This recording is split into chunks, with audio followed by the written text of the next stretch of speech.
Okay, eventuell funktioniert es jetzt.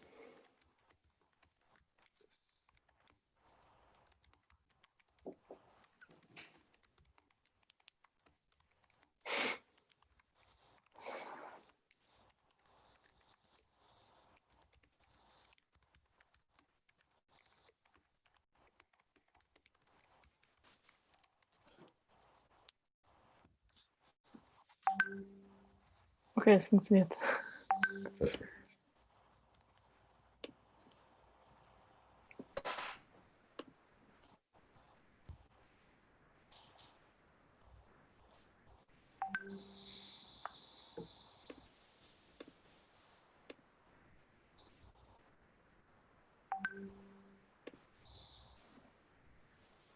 Ich höre bei irgendwem das WhatsApp-Web oder ihr hört mein WhatsApp-Web. Na, du bist schon live, gell? Oh.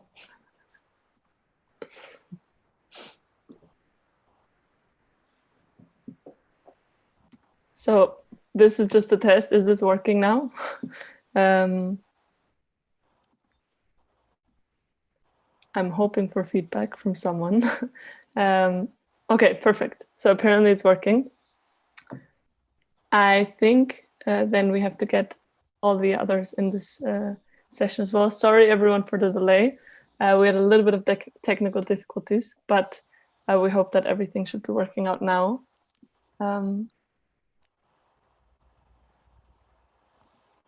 So this might take 1 minute. No worries.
So, hello everyone.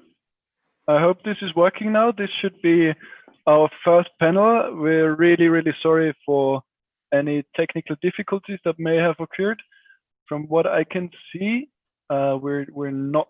Are we live yet? No? I think yeah? we should be. It works. Yeah. It works. Good. Very good. So welcome everyone. This is the first panel on the broad topic of studying abroad. Why would you study abroad? What to learn from it? And we've got an amazing panel of speakers, 6 speakers in total. I hope everyone is here right now. So we have Nadine. Hello, Nadine. Maybe everyone waves for a moment when I say the name. Yes, perfect. Nadine is an international relations student at the University of St. Gallen in Switzerland. She's also a board member of the St. Gallen Symposium. That's an amazing yearly conference taking place at St. Gallen, obviously. Very good opportunity for graduate students to apply there and experience very interesting talks with business people. So quite cool. And also she's a volunteer at the United Nations, Model United Nations at St. Gallen University. Second, there is Clara.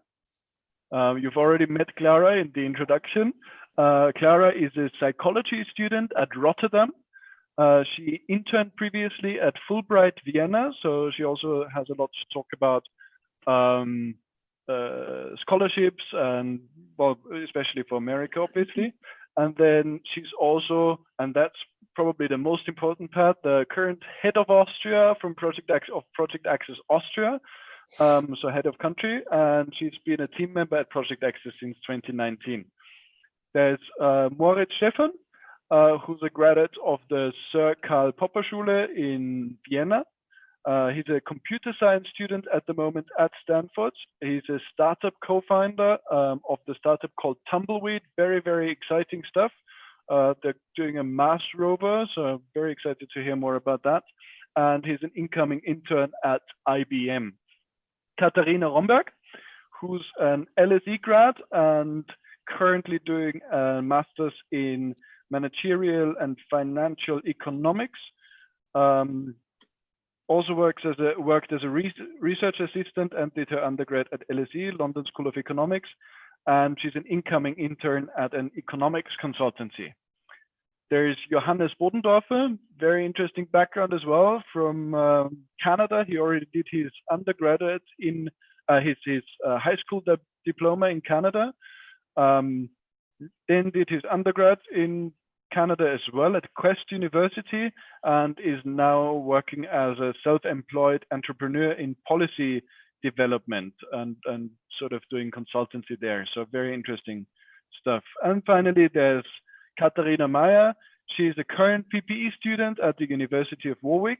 She's an ex-volunteer of the Austrian Student Union, that's the Schülerunion. She completed a spring internship at McKinsey and is the current head of outreach at Project Access Austria as well. So welcome all of you. Thank you for coming to this session, and we're all very, very excited to hear about your general experience studying abroad. As you can see, everyone here has some sort of relation with Austria. That's because we're the organizer of this online conference is Project Access Austria in cooperation with Project Access International, but we welcome any questions also from the international audience coming in. So very, very exciting. Excited to see what your questions will be. So let's get going.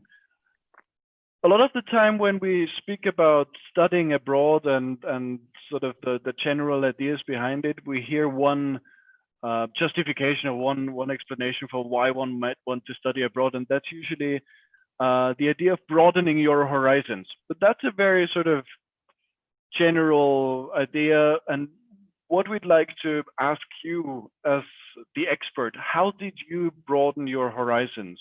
And I would especially like to start with Katharina Rhomberg. Maybe you want to give us a story, maybe one particular event where you could broaden your horizons when studying abroad. Sure, I'll give my best. So in general, LSE was an incredibly international university. So we had almost, I think, 75% of internationals there. So it was really a great opportunity to meet new people, but also from new cultures and different backgrounds. So if I had to maybe name one example, it'd be probably when you end up going out for drinks or even being in a reading club with people from Finland, Norway, India, the UK, and also Germany. Although the Germans are probably less exotic to us Austrians than others, but it just gives you a different perspective on different issues. And it helps you also, I think, prepare for the job world in the future if you're willing to or looking to join an international firm or work internationally. It's a really great way to get started to getting used to talking people from different backgrounds. Very, very exciting. Thank you. So you said it's also relevant for sort of job experience, and I think that's something that many people will wonder about as well. Is what are the effects of studying abroad in terms of the maybe opportunities you have also on the job market? Maybe Katharina, you want to elaborate on that? Is there anything specific or? So for me personally, when we went to a lot of the company events at university, actually diversity is an issue that is important to all companies nowadays. And you also see that when you start working at companies that operate internationally, you will be working with people from different countries and different nationalities, which means they also bring in a different approach to work. And I think this ability to handle, or not to handle, to really enjoy working with those diverse people is a very strong skill nowadays, and can be very valuable to job seekers. Yeah. So Moritz, you're an incoming intern at IBM, so that's a sort of big company as well. How do you think your experience studying abroad has impacted that? And Yeah, yeah, for sure. I mean, I actually just stopped working like 10 minutes ago, and then I'll go back after this panel. No, I mean, it definitely made a huge impact, of course, with the technical skills. But in terms of when you stay in this topic of broadening the horizon, I would say something that makes American universities very special is that they try really, really hard to bring together people from all kinds of backgrounds. So you might be in a class with someone who's a billionaire and someone who experienced homelessness. So there's really vast differences, and they try very hard to give you this exposure. And of course, that's a very extreme example, but generally just having these experiences helps in the job, just coping with people of different personalities, being empathic, trying to anticipate why certain people might have different work styles, and then adapting to that, and kind of just being open to making an effort to be a good team player. so that's very interesting. You said that, you know, in university, you could, especially in the US, you said you could be in the same classroom with people from all kinds of different backgrounds.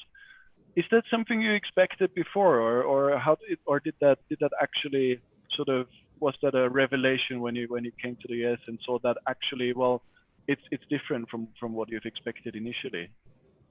Yeah, great question. I mean, I'd say, honestly, I think that was one of the main reasons why I actually chose to go to the US.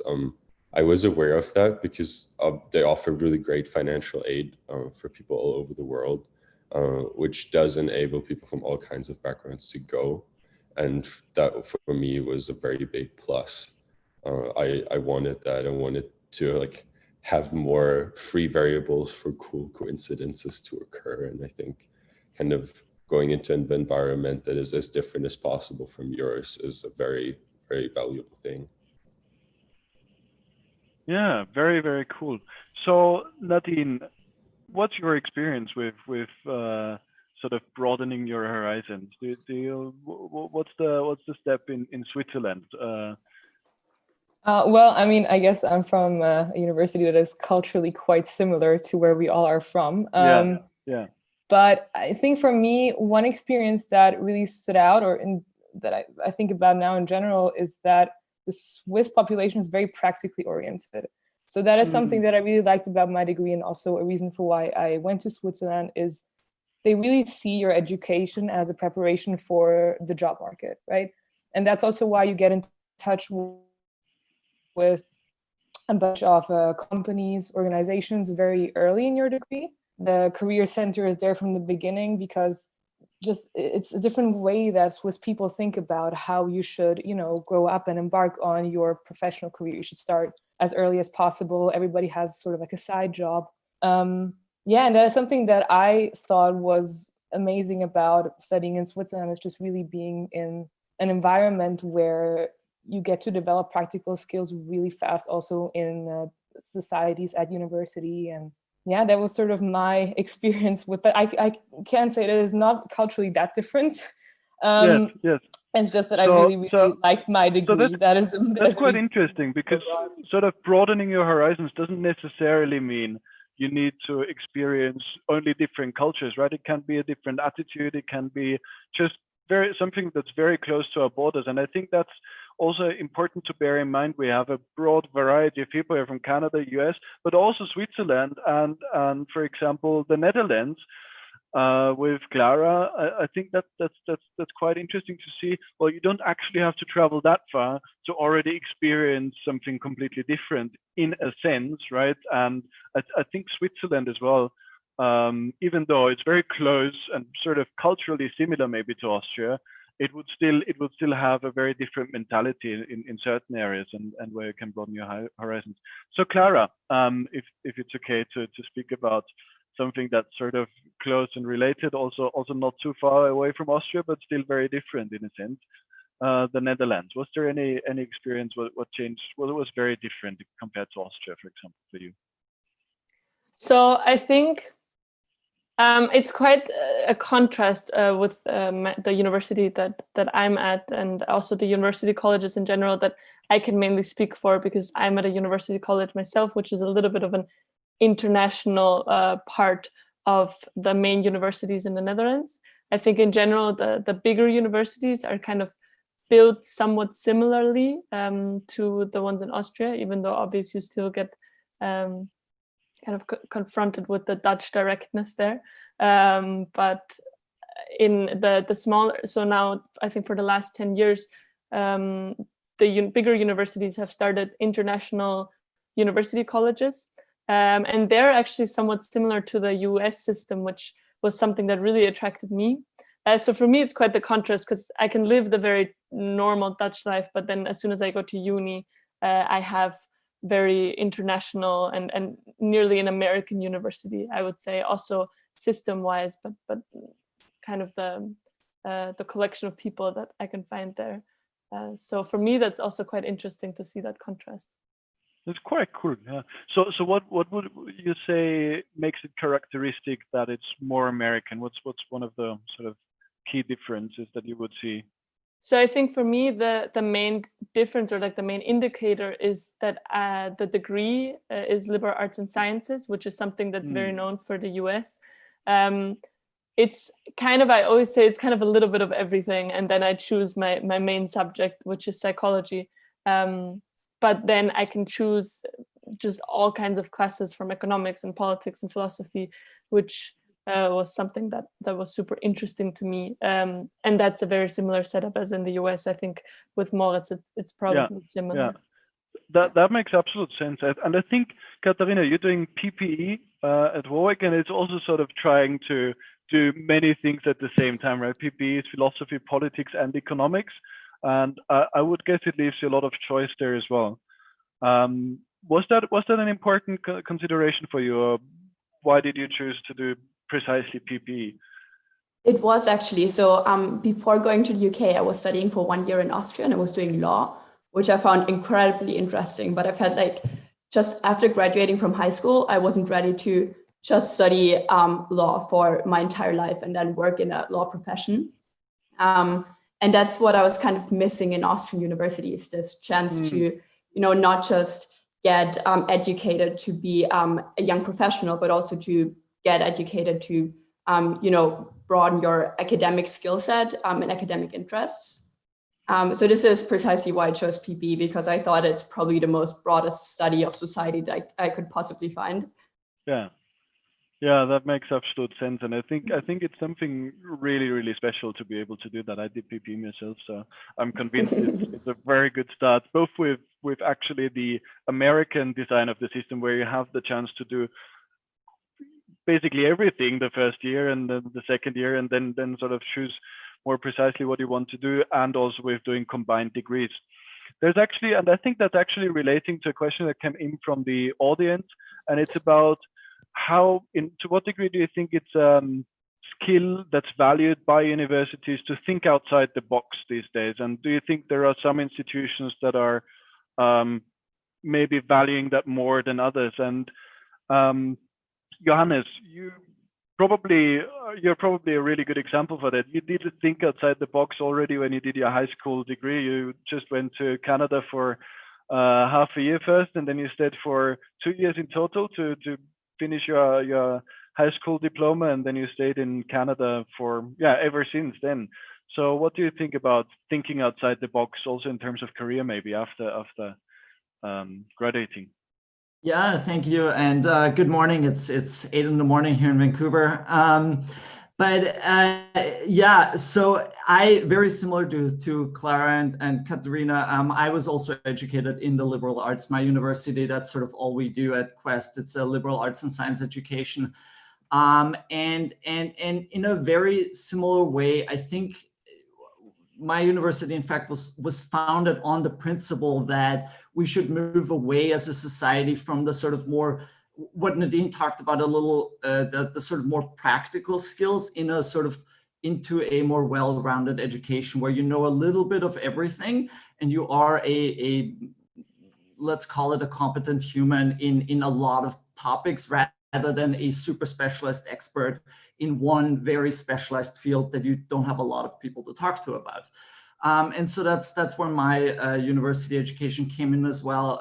And my main focus was international relations.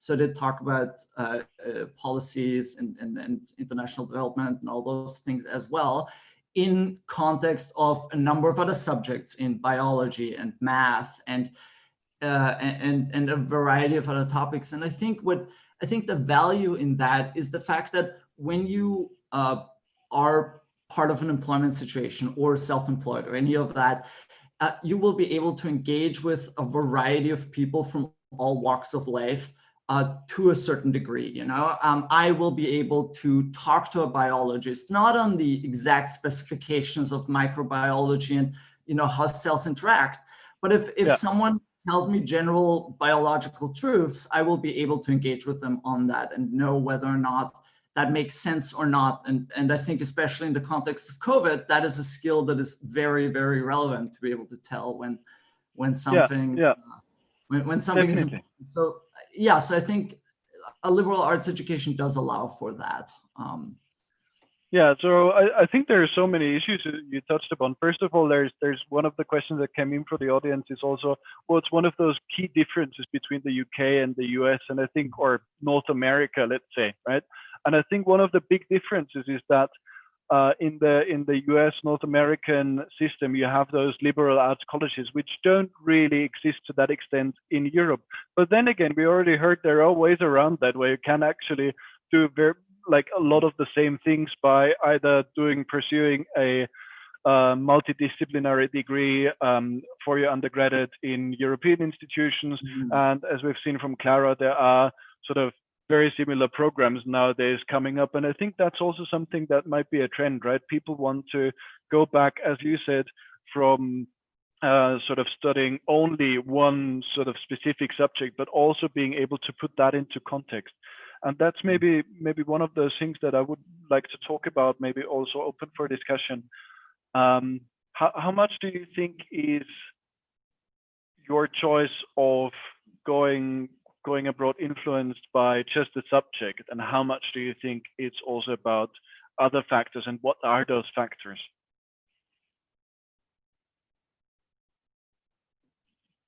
So I can I can start because I also started studying in Germany first, and then I loved basically everything about it, but I didn't love my uni, so like exactly the subject. So that was the key point for me, where I said, okay, but this is the time that I really want to invest in my education, so I will take the chance and like leave the place that I really learned to love and go somewhere else. And that was really the right decision for me, because now I'm really, really loving my studies.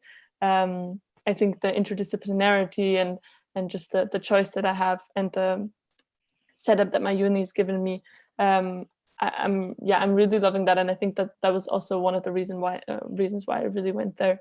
I think the internationality and the language and the culture that you get as well, that's very much like important bonus points. But I think the educational aspect was something that I just saw that I couldn't really get that in Austria in that sense that I'm getting it now. Yeah, that's really interesting. So one of the questions that also came from the audience is obviously we're talking about all the benefits of maybe going abroad, but one big question mark for many people is always, well, what does it cost, right? And we hear in the media all kinds of really frustrating stories often. You know, it's quite popular to think about really good universities being completely unaffordable, right? And it's just about the money that you spend. But then again, Moritz, you told a story that actually shows a different viewpoint, right? And that shows that it's not only about the money that you have, it's also about other things. So what do you think do you have to consider in terms of finances, and how does finance balance with other things that you might want to consider? Yeah, for sure. I mean, I'd say generally, like, there's obviously a big distinction there by country. In the US, the sticker price a lot of times is quite shocking. Like, I think for most top universities, it's like $80,000 a year or something. And people get really freaked out about that, which makes sense. But the key difference here is that also these top universities have such huge endowments and get a lot of donations, which means they provide a lot of financial aid. I think Stanford provides financial aid to like more than half of the student body to some extent. And that also means that, in my opinion, if you want to go there, apply, try to get in, and the financial situation will usually work out in some way or another. Because if you like have the income of an average Austrian family, for the most part, studying at Stanford or a similar school will not cost you more than studying in Austria and renting an apartment and buying food and all these things. So I would say, while it might seem very frightening, really there's a lot of support there. And some schools also have like online calculators where you can like put in the family income, etc., and get a little estimate for it, get a feel for it. So maybe try that out. But generally, I would rather just try to apply and get in, and then it will work out in most cases. Yeah, I think that's a very, very good piece of advice. I think the first thing to worry about is really getting the offer.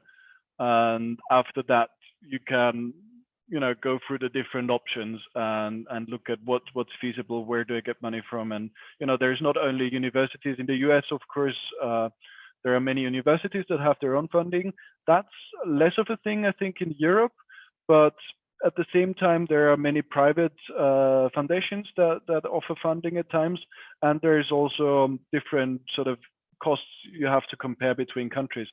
So one of those things is also, I think, besides just thinking about where can I get the best education, where can I get funding for it, one of those things is also to think of education, I think, as an investment, right? It's in human capital, your human capital that you're investing, and that investment will ideally have a return. Is that something that you've, Katharina Rhomberg, you're doing managerial and financial economics, so you're a subject expert on the matter of investment, I guess. I probably should have done my calculations before accepting the offer. Yes. Actually, I would like to say something that also relates to Moritz and also to financing. So in France, so in general, it's always worth checking the individual universities because policies can differ. But for HEC Paris, which is a business school for anyone who's interested in doing a postgraduate degrees, and of course, business schools are slightly different to universities. There is a lot of scholarship funding as well. So it's not unusual that you would get up to maybe 50% of your tuition funded. And actually at our university, the great thing was that all applicants or all of those students who accepted the offer were automatically eligible for that scholarship. So in that sense, it was really great. And they also have some housing benefits there that you can apply for. And back to your question, Alex, I guess we will see over the next few years. Since I'm going back to London, I will definitely try and work to make that equation work out in the end. Yeah, I think it's just something really to keep in mind. Many people have no problem with investing in a house, right, and investing in living space, but just as much, if you invest in yourself, that's probably the most secure investment you can make. Government can take it away, right? So how's the situation like in Canada? That's sort of a place where I know it's quite difficult for international students at times, but maybe you found a way to trick the system. Yeah, Canada is interesting because Canada is trying to sort of tread the line between a European social system and a European university support system, but the American sort of private excellence, and that is often coveted. And so a lot of universities in Canada are publicly funded to an extent. One of the biggest research university in British Columbia, the University of British Columbia, for example, gets about half of all of their money from government funding, and then the other half from tuition and private donations and endowment and all that. Right. So there's definitely a lot of that. And really to echo some of the other people, I think the goal, like the way a North American university, or even as an international student, becomes affordable is by asking for all of those things. A lot of universities, once they've accepted you, they have a vested interest in making it affordable for you as well, and they have a lot of endowments for that exact reasons. And then in addition, there's a ton of like private foundations, as you mentioned, right, that also make them affordable. And yeah, Canada tries to sort of walk the line between publicly funded universities and privately funded universities, between, like, in terms of costs and making it affordable as an international student. The one big difference that I think Canada has, and maybe Moritz can speak more to the US, but Canada is a very welcoming student visa system, so very open and available exchange program system, and it's not very tricky to get in there. And Canada, the state, very clearly encourages a lot of exchanges and foreign students and all of that. It's a big part of the That sounds really cool. So that's certainly also one thing to think about, one way to sort of get your foot into the door abroad and sort of make the contacts, get to know the system. Is that really something I want to do for a long time? Is maybe just to take a semester abroad. And nowadays with the Erasmus Plus and other sorts of international exchange programs, there's certainly a good opportunity to also experience other places, or even while you're doing your bachelor's abroad, going from there abroad, right? That's also something that people tend to do. Nowadays with COVID, it's a bit more difficult. So that would be my question to you, Katharina, Meyer. What are the effects of COVID in the UK at the moment? What happened? So basically, our academic year is separated in 3 parts, in 3 terms. Yeah. And the third one was supposed to start in April and was cancelled and moved online instead, which was okay. It's obviously not the full experience, and we all hope to be able to get back in October.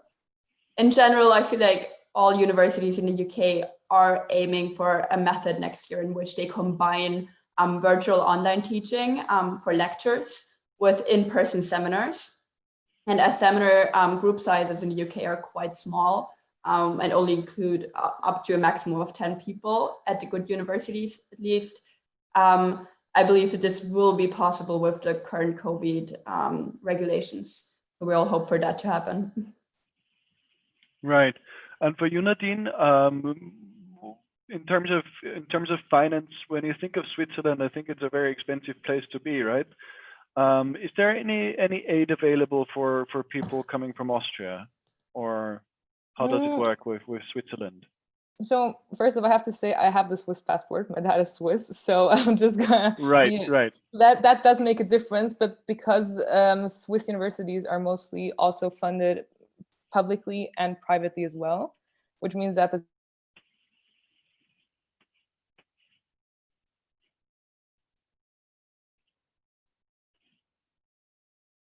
feel like, do you hear me now? Yes, now, yes. I'm sorry, I'm in Austria and the internet connection is terrible. I don't know what's happening. So, but coming back to your question, I think the fees in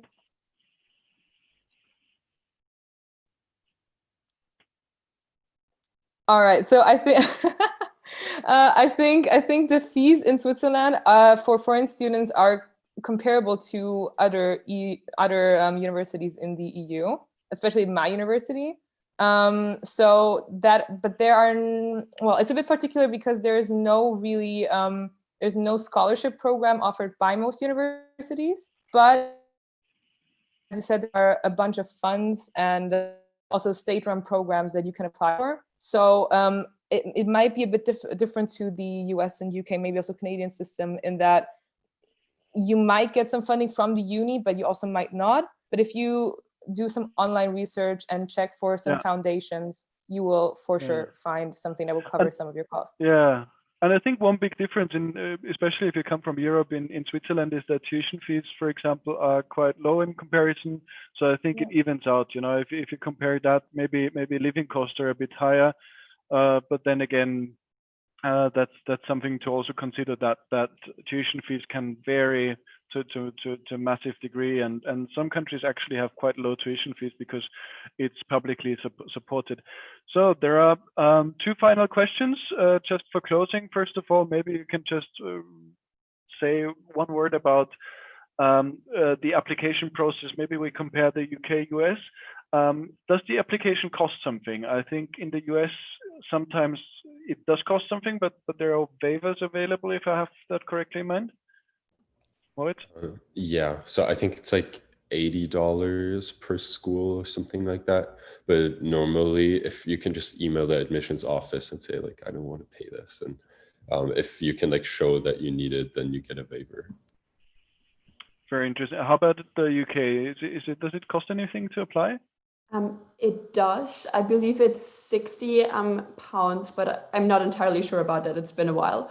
However, you only pay that amount once, and then you can apply to 5 schools, which is the maximum amount of schools you can apply to. So I think that's a different. That's a difference to the UK, US as well, where you might have to pay that for each school or apply for a waiver at each university separately, right?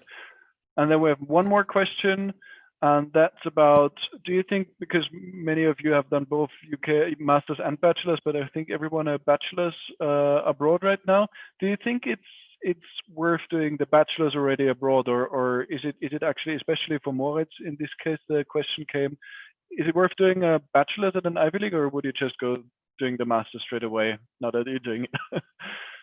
What do you think is the big difference?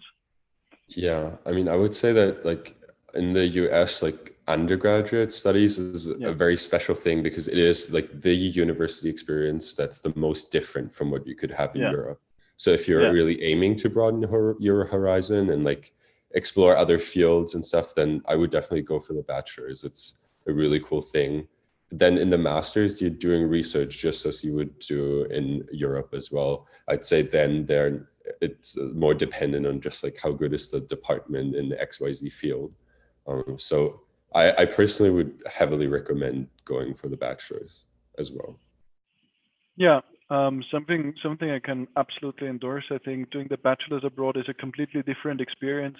One of the things that you would also think about is when you're doing a master's, a sort of advanced level degree, you're already a lot busier with studying to some degree, and whereas the first year at university you can still actually just get used to university life, make friends in a different way, right? So it's just a completely different experience. So maybe one more point of view on that. Whoever wants to volunteer, bachelor's versus master, whoever has maybe the comparison as well. Oh, I agree with what Moritz said. I also think it depends on whether or not you plan to live on campus or off campus. I think that makes a big difference in the university experience as well. Our university is fully residential, so everyone lived on campus, and that's where that sort of bachelor university feeling, you might have seen it on the movie at some point, comes in most. With a master's degree, it tends to be more like, as we said, research, but also you don't live on campus necessarily, unless you also teach there or things like that. So I think on-off campus is also a big thing that makes a difference in that discussion. Yeah, very, very interesting. And I think one of those big experiences of one's life is really that first time going to university, and it's really a long time and a memorable event in anyone's life. So I would definitely recommend considering applying for the bachelor's abroad already. It's just completely different. You're also younger, if you're young, you're experiencing sort of different eyes, different view. So that's amazing. Thank you all very, very much for joining. Thank you for your viewpoints and input. We have to end this now. I'm already 1 minute late. So let's go to the next session. We'll start in 5 minutes, I think, or in 10 minutes. Clara? 5 minutes. We'll start in 5 minutes at 12:30 sharp. Bye-bye.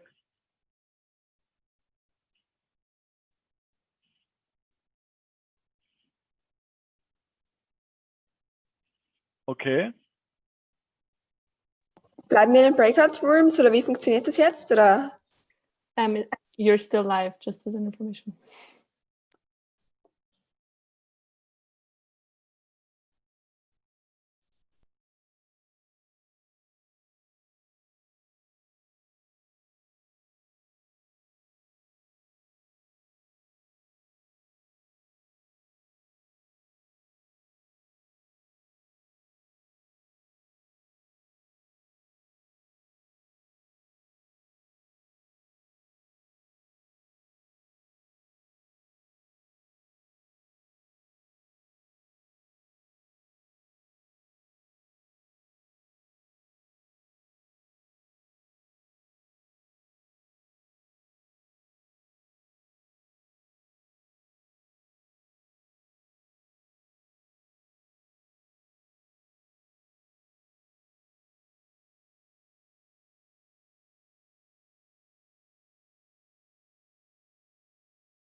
Right.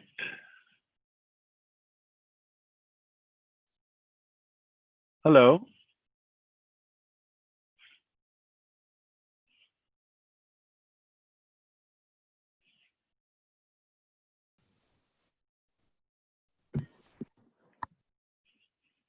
Okay.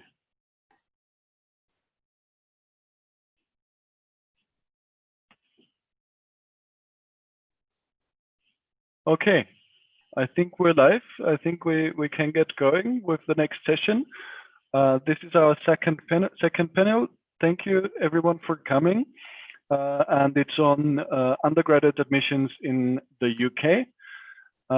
We have 4 speakers for this panel, 2 of them to represent universities in the United Kingdom, and especially admissions, who will be able to answer all those tricky questions about the details of application, and also anything that might come up in questions concerning any changes that might be expected from COVID. I think that's a big point, and also financing and any other questions you might have about the tips and tricks of applying to UK universities. And then there are 2 students who are currently studying in the UK as well. So there's Emily Tomlinson. She's the Director of Admissions at Christ's College in Cambridge. She previously studied modern and medieval languages at Cambridge and did her PhD on cinematic and literature responses to human rights abuse. So very interesting stuff. And Emily Tomlinson has been, I think, working with Project Access for quite a while now. So thank you very much for coming again. We're really, really grateful for your help and for your expertise. Then there is Stephan Soanes. He did his bachelor's, master's, and PhD at the University of Warwick. So anything about the University of Warwick, specific questions, I think you're the person to answer. And also, he's been working there since as an archivist, researcher, and university lecturer. And he's here also in the role of a student recruitment officer, which is held since 2014 at the University of Warwick as well. And then there's Nina Eiböck. Nina is from Austria. She studied, she did her her high school diploma at HTL Mödling, sort of Austrian technical schools. We have all different kinds of schools in Austria. So that might be interesting for some people watching as well. Nina is now doing her Bachelor in Economics and Management at the University of Oxford. She's the co-head of Project Access Austria and currently an investment banking intern at JP Morgan. And In finally, 1 week. In 1 week, sorry, not at the moment, but 1 week, basically right now. Yeah. Right, you wouldn't have the time to do this otherwise, right? And finally, there's Oliver Hinnerskov Haulund. He's I hope I pronounced your name correctly. Yeah, it's fine. Yeah. We were discussing yesterday, but Haulund, something like that, right? Yes, perfect. Yeah. He went to high school in Denmark, and he's from Denmark, as the name suggests. He's now studying management science at University College London, so also at the UK, and he's the Project Access expert for UK applications and the process around UK applications. So anything you might ask, we have an expert here today to answer any questions. So let's get going. I think what people would be really interested in from the student perspective, if that's okay to start from, is what's cool about studying the UK, right? Just you know, is there one experience that's really something that you know you don't get anywhere else besides the pubs? Maybe Oliver, you want to start? Yes. Yeah. I think the first thing that comes to my mind is the diversity of the class. So I think we are around 75 in my course or class, and we represent more than 30 nationalities. I think that's at least something I wouldn't find in Denmark. And I think it's hard to find elsewhere too. And then also, at least for someone coming from Denmark, studying in London is a quite significant experience from studying in any other city in Denmark, I believe. Yeah, I mean, definitely, especially from the European perspective, I think London is the one place that's exactly really, really exceptional. And actually, Oxford isn't that far away from London. I think it's about an hour by bus, right, Nina? An hour, yeah. Yeah, it's an hour by train. It's very easy to get there. By train, right? Yeah, exactly. Yeah. So But what's there's so special much about to the UK for you? I mean, obviously Oxford is a very magical place. A lot of history there. Yeah, of course. I think the most important part for me is like this fact that you're together in a year with like everybody. You know people who do history. You don't know people who do English. You do know people who do maths. So like everything, and that's mainly because of the college system, which I do really appreciate, because you kind of live together in like this one huge college, and you're the person next door might be doing some completely different degree than you are, but you can study together in the library and kind of like hear a bit about their degree. You don't have to know it. You don't have to be freaked out if you don't understand the maths, but it's kind of cool to, see a bit about it. Yeah, I think that is one of the most significant parts. And I guess in Denmark, it's similar. If you go to uni in Austria, you kind of go to like a business uni or this uni, and you don't really get to know everyone that well. Right. So there's a lot of the community aspect is important for you as well, and that's something. Yes. That's something. I think that's something that's really specific, not maybe just for the UK, but maybe one big difference also between the city universities and the universities that are more on the countryside that have a campus like Warwick as well. Stephen, I think one of the big factors that's interesting for undergraduates, especially coming in, is that sort of student experience coming in as an undergraduate. Absolutely, yes. I would say the words that Nina has just used there, community, is the one that I find myself using all of the time, because we all share the same campus. And as Oliver said, I was a historian, but I met mathematicians and physicists and computer scientists and economists, and I was always meeting, looking back years, but even now the research culture is very interdisciplinary and interconnected. So you're finding novel connections and you're not being corralled into a specific niche. You're being encouraged to keep thinking laterally and to combine interests and also just live your life more generally in terms of societies, sports, all in one place on a campus. So it is a bit different. Yeah. I studied in a city as well, and it's got its own magic and its own, vibrancy. I actually worked at KCL for a while, and I studied in Liverpool separately. But I think one of the interesting factors, we had a question coming in about why generally choose the UK as a destination, right? And I think one of the specific advantages of the UK is this environment of so many really good universities in quite a small space, actually, that are really well interconnected as well. And I think what's the view from Cambridge there, I think, which also has a huge part in that sort of academic environment, right? Yeah, I mean, I guess what I would say, following on from what other people have said, is that for me, the UK represents a kind of nice halfway point between the kind of Austrian experience, where you would go to a business uni perhaps, and the kind of US, where if you went and did a liberal arts degree, you would have to do a really wide menu of subjects. So even if you thought you were more a social scientist, you'd have to study a bit of science and so on. Whereas the UK allows you to specialise in a subject area that you're passionate about, but actually still meet people and forge connections across many different subject areas. And I would agree that, it's that the universities are very close to one another, and the structure of our universities often really fosters quite a strong sense of community. Right, yeah, that makes sense. So for people who think about maybe going to the US, and you've raised that difference, going to the US or going to the UK, what sort of person do you think, what are those considerations that I should think about when deciding, well, is the US, is the UK, is Austria, are the Netherlands the right thing to go? What sort of person is the perfect person for UK universities with those specific advantages in mind or specifics in mind? Well, Stephen probably has his own views, but certainly from the point of view of Oxbridge, what we're looking for would be different from what the Ivy League would be looking for, in the sense that, the Ivy League is looking for students who are really well-rounded. So they will be interested in, your extracurricular activities, drama, music, citizenship, and so on. UK universities in general, and Oxbridge particularly, aren't that bothered whether you are well-rounded. I mean, yes, it's nice it's nice for you if you are, but they will be looking for students who are academically strong and who will thrive in a fairly specialized degree program.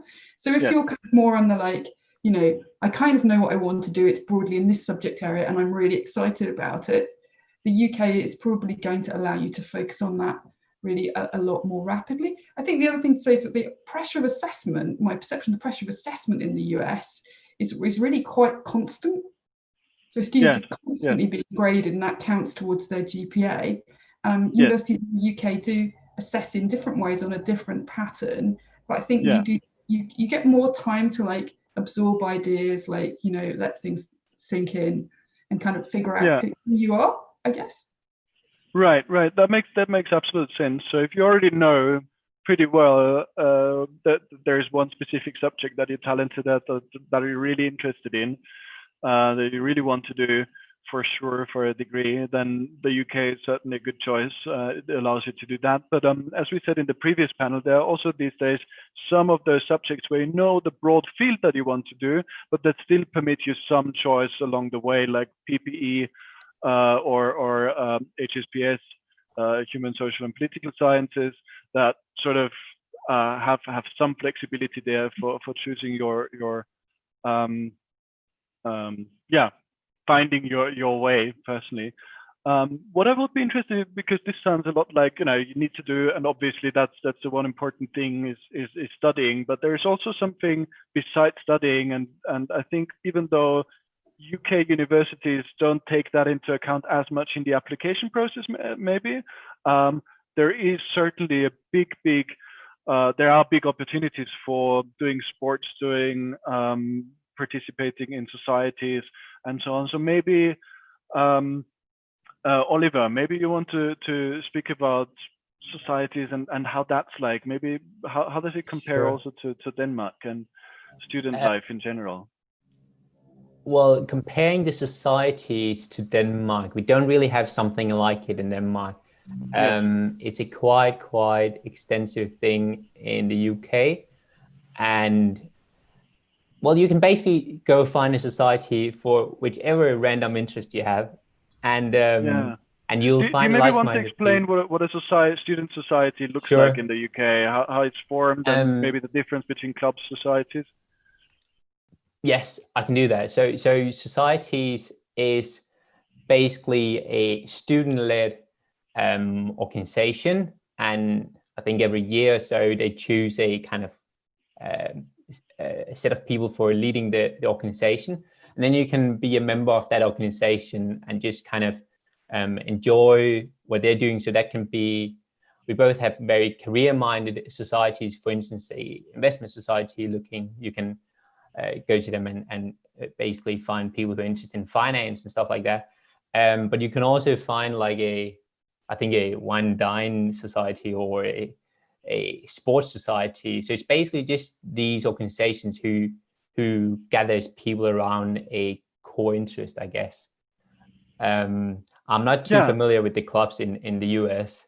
So I won't jump into. No, I mean also in the UK you have sports clubs, right? And usually there's very active engagement, and there's literally something for everyone. I think every interest. I remember from my undergraduate university, King's College London, they had loads of clubs on all sorts of different food things and drinks and like the funniest hobbies, and it's quite cool to get involved. And because universities are usually quite large, you're almost certain to find other people who share your interests, and you can spend your free time with and make friends apart from those you happen to live with in college or in student accommodation.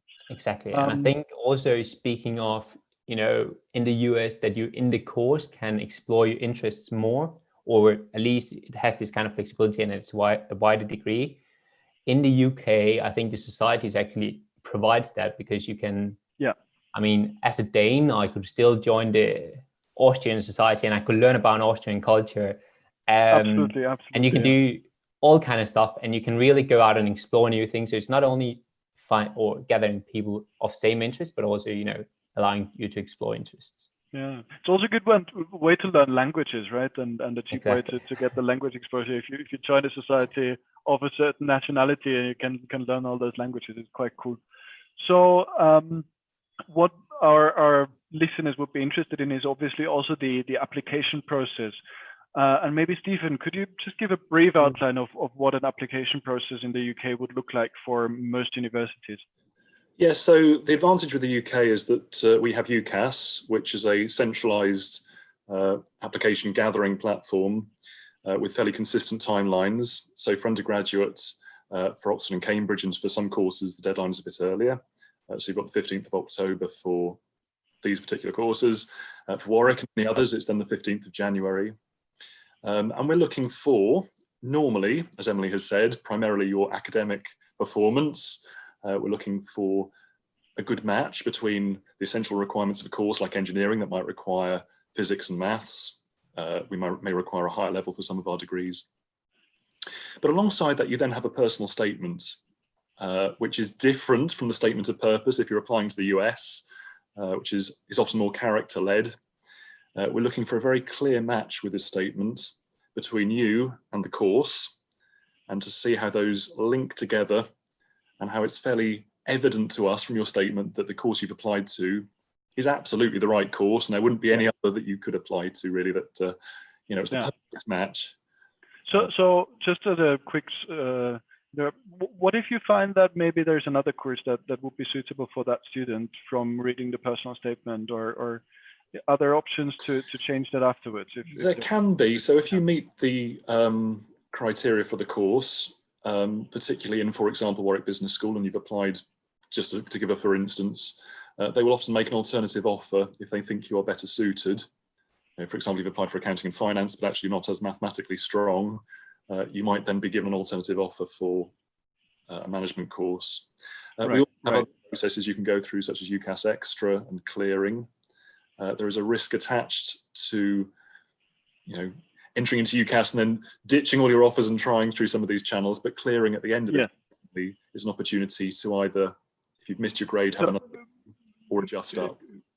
Would you just mind explaining very quickly what clearing is? And yeah, no, of course. I'm familiar with all these terms, and then of course we've got listeners here that won't be. So clearing is essentially, it's like a clearinghouse where, if we've still got places and you have grades but you haven't met your offers for your first choices, you can then come through the clearing process, which is normally a hotline. And when you've got your results, actually starts today, next week. There's early clearing from next week, from the 6th of July. A big round in August. The majority of clearing then happens in August around A-levels. And you can ring up and you can ring direct to the university. You can bypass UCAS and you can say, I've seen your course is available through clearing. Not all will, and we're talking about some, we've got some big international universities in the room here where many places will have filled up for universities, but there may be some degrees where there is still availability, and you can, tell us what your degree results or your school results are. You can use potentially a personal statement by email if required, and we can match you up to that course. Okay. So that's interesting for people who still want to apply for entry this autumn, which might be quite relevant for some of our viewers, because this autumn there are still other regulations in place in terms of tuition fees for students from the European Union. That's maybe something that some people in the audience will be interested in. Just as a context, the European Union, or the UK is leaving the European Union with Brexit, and as a result, the UK has now announced that tuition fees for students coming from EU countries will also be charged with international tuition fees, and that's in many cases about twice the amount of domestic fees, tuition fees, and there's also no access in the same way to student finance England and student finance. So the ways to get funding, to get student loans through the government scheme for student loans. Is there any? So first of all, is clearing a good option for students, maybe escaping that? Is that good for this year still? Did I understand that correctly? Yes, I mean, Emily might have more to add to this. I would say if you're confident you found the right course, absolutely, it's a great way to get on that course. Of course, you know, give yourself time to consider it carefully and make sure you make the right. Don't just you have to. But there are many great courses out there that will be available. And in terms of the year after, is there anything that people can think about who have originally thought about different sorts of dimensions in terms of student fees, and especially for people who thought that they could be eligible for student loans? Are universities considering options to just on this? I was in a call earlier today with the British Council and Boiler, who were representing between universities and the UK government, and it came up that many universities are looking at other financial options. So the fees will absolutely stay as announced. You know, there is a regulation to then make those international, but we expect that many universities will be looking at scholarships to make up some of that shortfall. It was mentioned in the call. We don't yet have specifics because, like you, this announcement has come to us quite quick.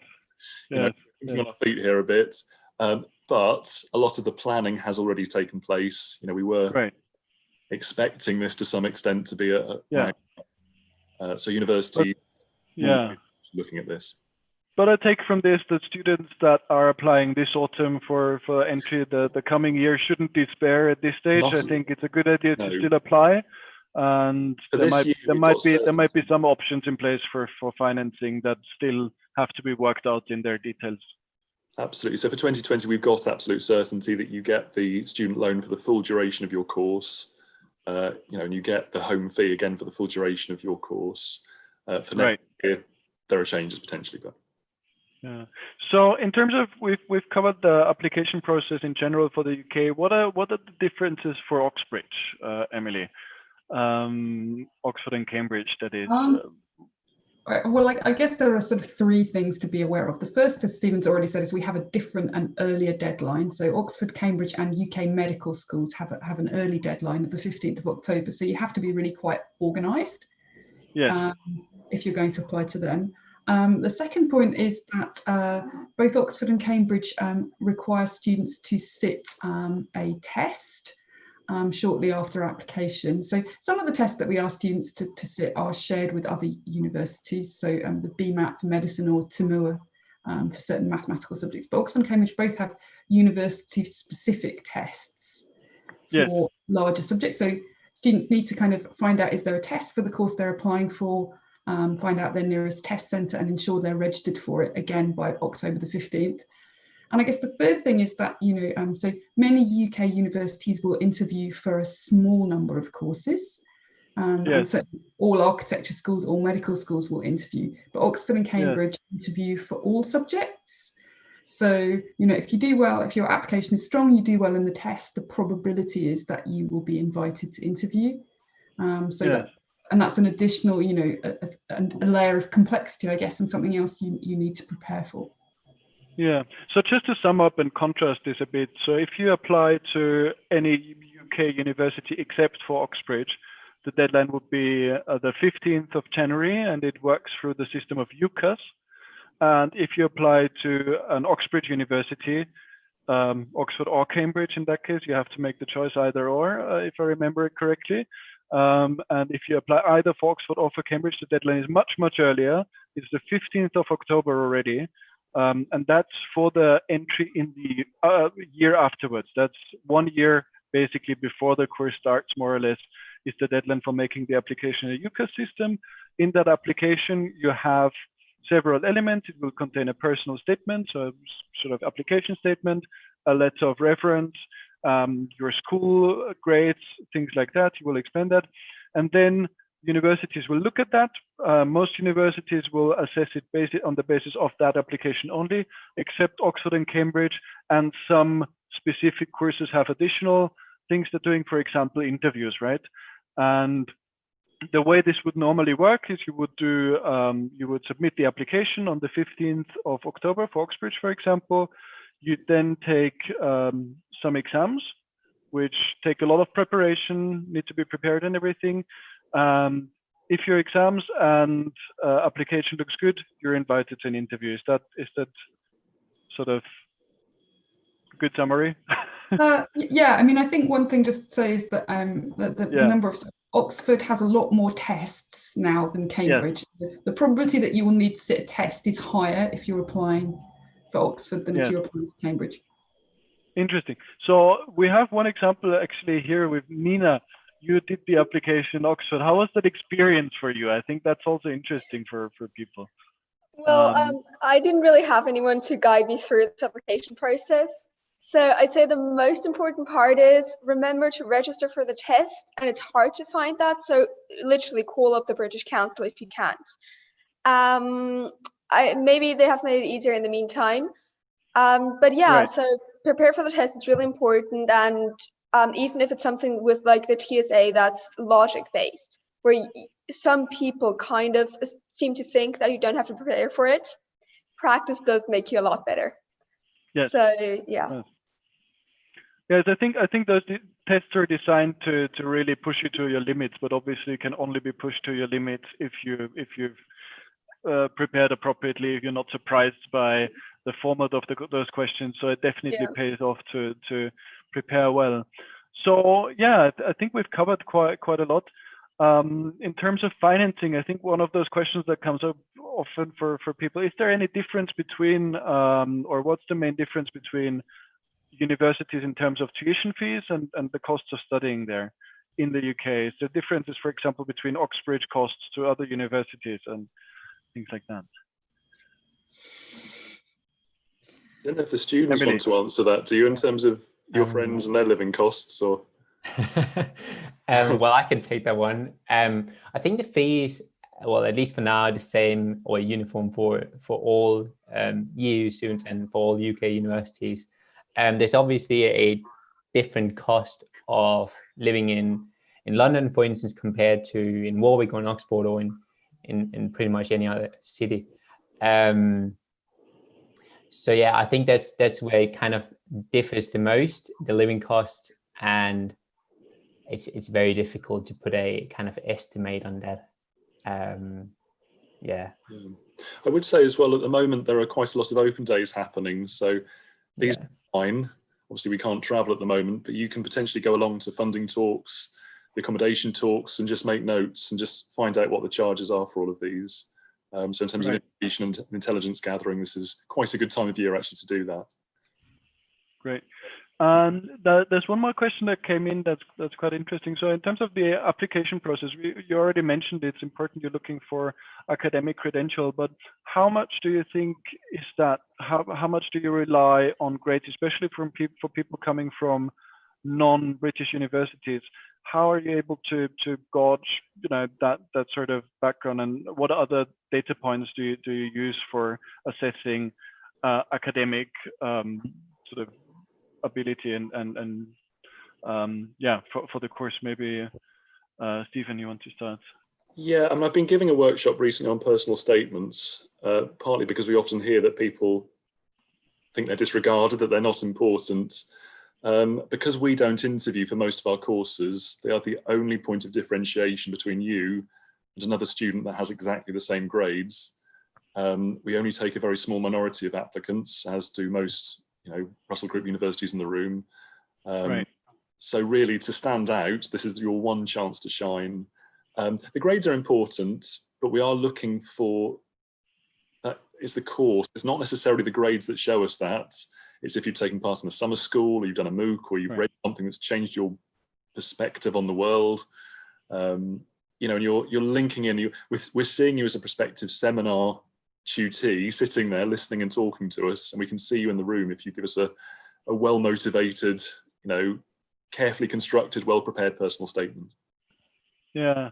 So maybe that's also one thing to take away, if I understood that correctly, is thinking about what will you be like as a student, right? And thinking about what can you give to the university and to the community. We're getting back to the point from the beginning, the community aspect as well, the academic community as a student, and not only about sort of hard grades, right? And thinking about how how does it make sense for me to be there, to contribute to seminars, to actually studying there? Emily, what do you think? Well, I mean, I think something that both Oxford and Cambridge put quite a lot of stress on is what we would call supercurricular activity. So, I mean, Stephen touched on that. So things that you have done outside the classroom relevant to the course that you're applying for that show that you're genuinely excited about the subject area. So that could be MOOCs, it could be summer school. Cambridge, particularly in the science and mathematics, we see quite a lot of Olympiad participants. So if you've been involved in regional or international Olympiads, that's a good thing to talk about, not just your achievement, but what you got out of it, what you learned. And the other thing is that, so for quite a lot of courses, both Oxford and Cambridge might well, if you're applying for an arts or social sciences course, ask to see some examples of written work, so some essays that you've written as part of your school studies that demonstrate your ability to engage critically with the subject. Okay, that's very interesting. I think very, very useful. I think we're already, unfortunately, already done. There will be many, many more questions that came up in the audience. So maybe as a final closing questions, what can people do if they have questions about the application process? How's there? What's a good way to get answers? And obviously, I think Project Access is there for you people. That's important for me to say. For all those Austrians watching, we're doing a boot camp. You can go on austria.projectaccess.co, where you learn everything about applying in a 3-day seminar. But besides that, universities are usually quite keen on helping, from what I've experienced, and that's something that people are sometimes too hesitant to do. So maybe there are some encouraging words. Yeah, it's my job really to help people get to what they need. So I'm here to signpost. You can contact me directly by email or the team by email. We have at the moment live chats, and as I said, open days running. So you'll find most universities, not just ours, will have, we'll be opening our arms saying, come and talk to us, come over here and have a chat.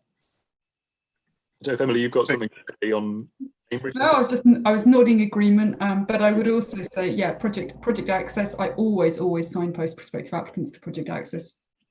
I've only just discovered it's such a good idea. So, so please contact us. We're here in Austria for you. Oliver is here from the central team, the international team, as the expert from Project Access to answer any questions. And universities are also usually very, very keen on talking to prospective students, giving you all the information you need to make the decision. Thank you so much for listening in. And now we're closing the session. Thank you so much for coming, and hopefully see you soon again. Thank you. Bye-bye. Bye. So.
Hey guys.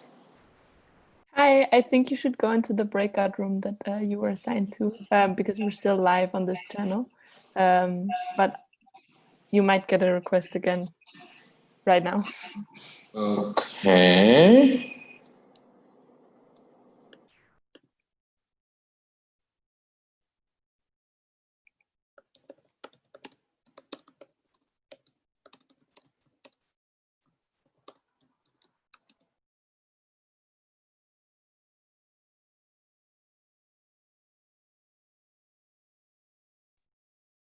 Yeah, what just happened?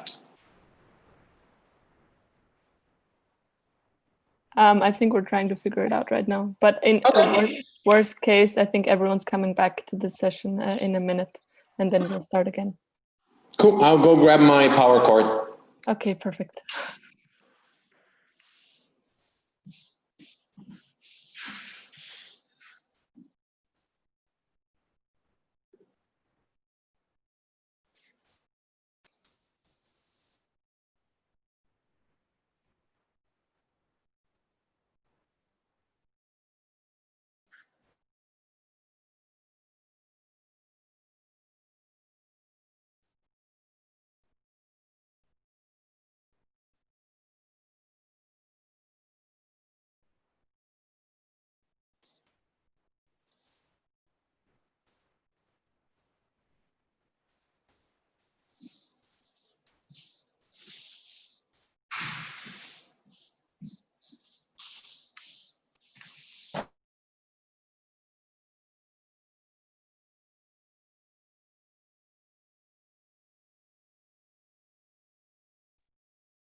Fabian, you're on mute. I apologize for that. Sorry for that. Hello and welcome to the third panel of our Study Abroad online conference. I'm Fabian Kutzmik from Austria and I'm currently a mentee of Project Access. It is my pleasure to be the moderator of this panel of 3 speakers. Unfortunately, the 4th speaker couldn't make it. We will talk about US undergraduate admissions. To kick off, I would like to introduce our speakers. I apologize in the first place for mispronouncing any names. To begin with, we have Moritz Pail. Moritz graduated from high school in Vienna in 2018 and studies applied mathematics, computer science, and economics at Harvard University. Moritz was a member of the Austrian national diving team, is a 2-time national champion, and now a member of Harvard's diving team. Then we have Darrah Lustig. Darrah completed her bachelor's degree at the University of Vermont and holds master's degrees from Dartmouth and the Diplomatic Academy of Vienna. She currently works for Fulbright Austria and as an educational advisor for EducationUSA. Darrah will answer questions about undergraduate study in this panel and also will join us in the next panel to speak about Fulbright and postgraduate degrees. Finally, we have Nikolay Dinev. Nikolay completed his bachelor's with majors in mathematics and economics at Macalester College in Minnesota. He graduated from Yale School of Management with an MBA and finished his PhD in finance in 2018. Nikolay has previously worked at Bank of America and the Boston Consulting Group. Currently, he is a senior investment manager at Kudos Group and an interviewer for Yale University in USA. In Austria, sorry. I'm delighted to have you all here today. Thank you for coming. My first question is, why should I study in the US? Let's begin with Moritz. Why did you decide to go to the US and why didn't you choose a bachelor's degree in Austria? Oh, you're mute. Yeah, that's a very good question. So why should you study in the US? I think, first of all, it's always a nice experience to just go abroad. And then, of course, for the US, I think it's awesome that you have a lot of flexibility there. So if you're not quite sure what you want to study, I think the US is a good place to start. And then, of course, there's a social life. We might get into that later. but in the US, university life is also structured more around on-campus activities and a lot of clubs, and that's something you wouldn't find in Austria necessarily. Fantastic, thank you. Maybe Nikolay or Darrah, would you like to comment on why I should study in the US?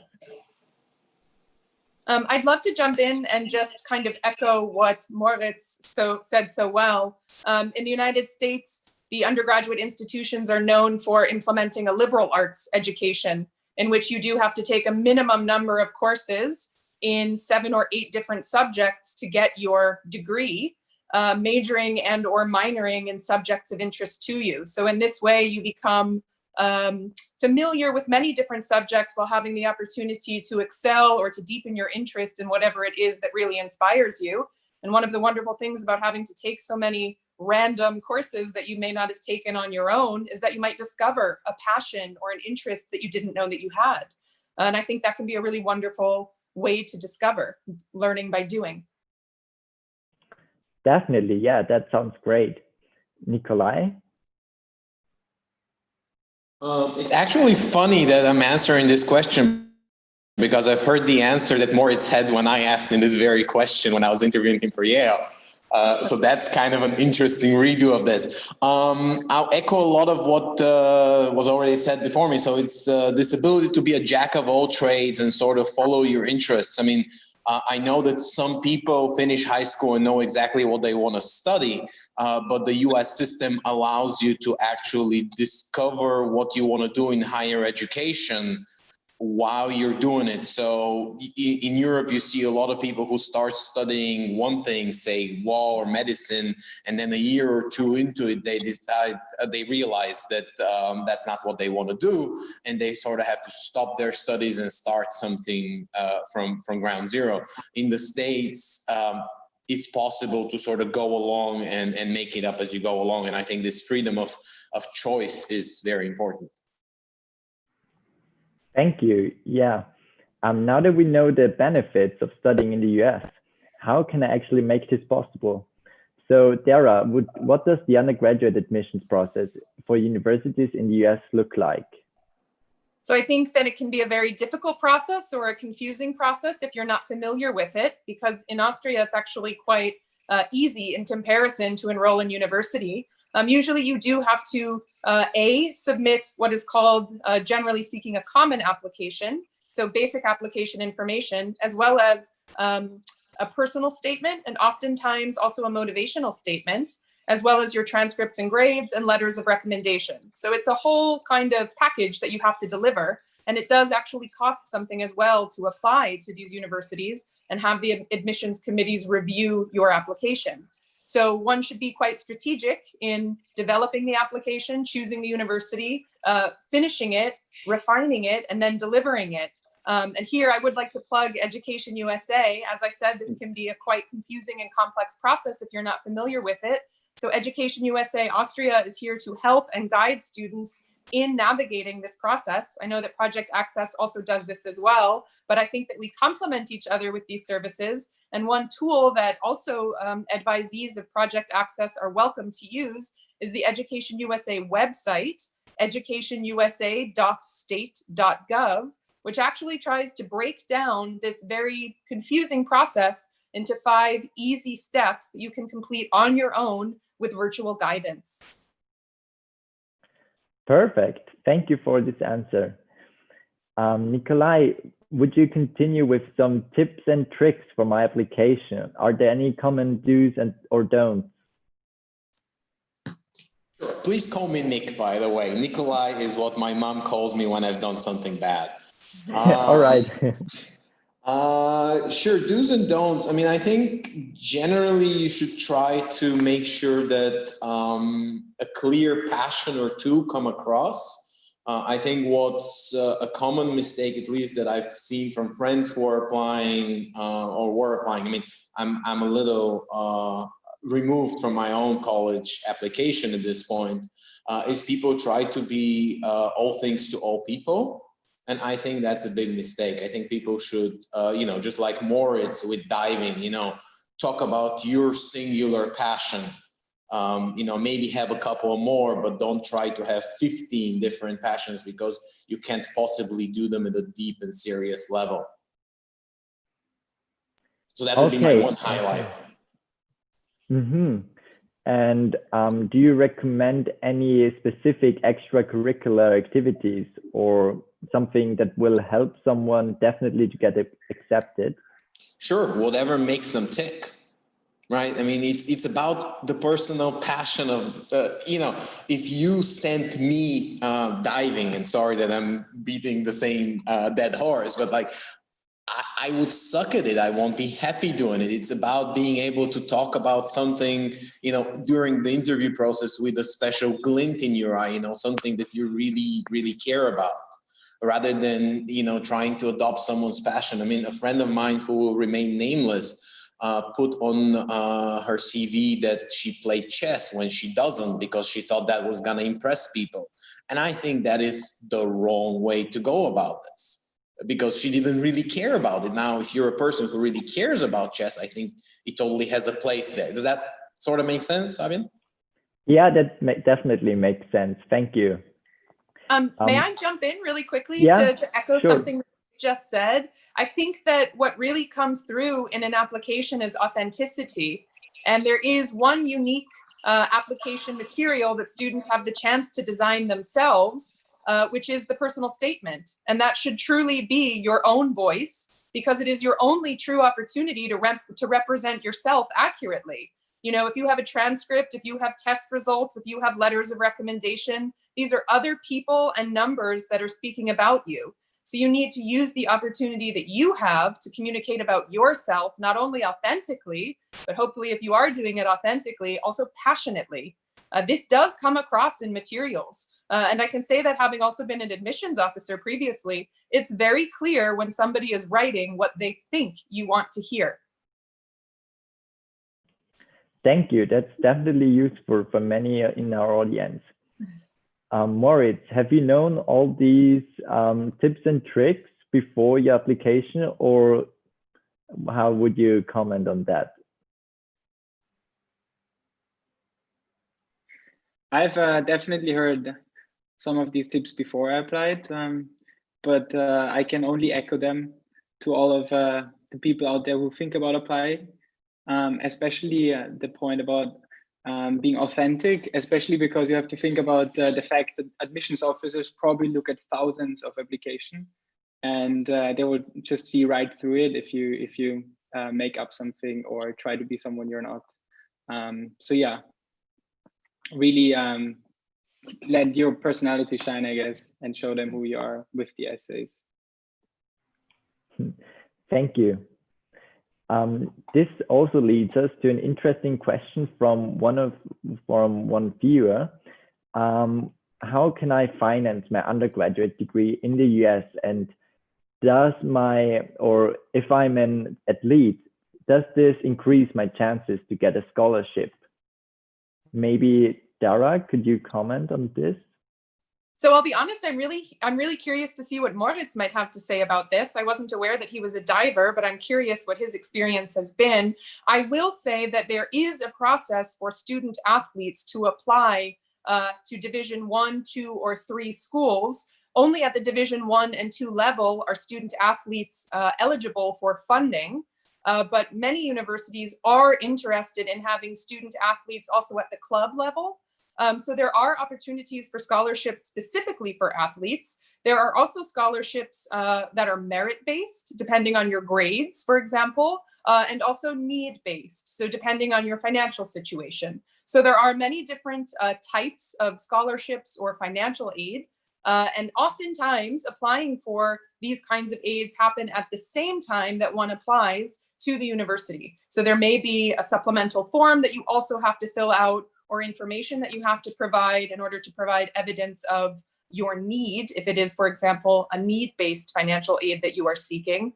But yes, there are ways to get support from universities. Oftentimes, it does require a considerable amount of research because each university is autonomous in this respect and offers its own funding based on its own application requirements. So it will require some research to find out who offers what. But once again, that's something that your friends at Project Access or Education USA Austria can help you to uncover. Thank you. You've mentioned that you have to apply for a scholarship at the same time as for the application. So when should I start with my application, or how much time should I dedicate to it? Can I maybe just before we move on, add to the topic? Sure.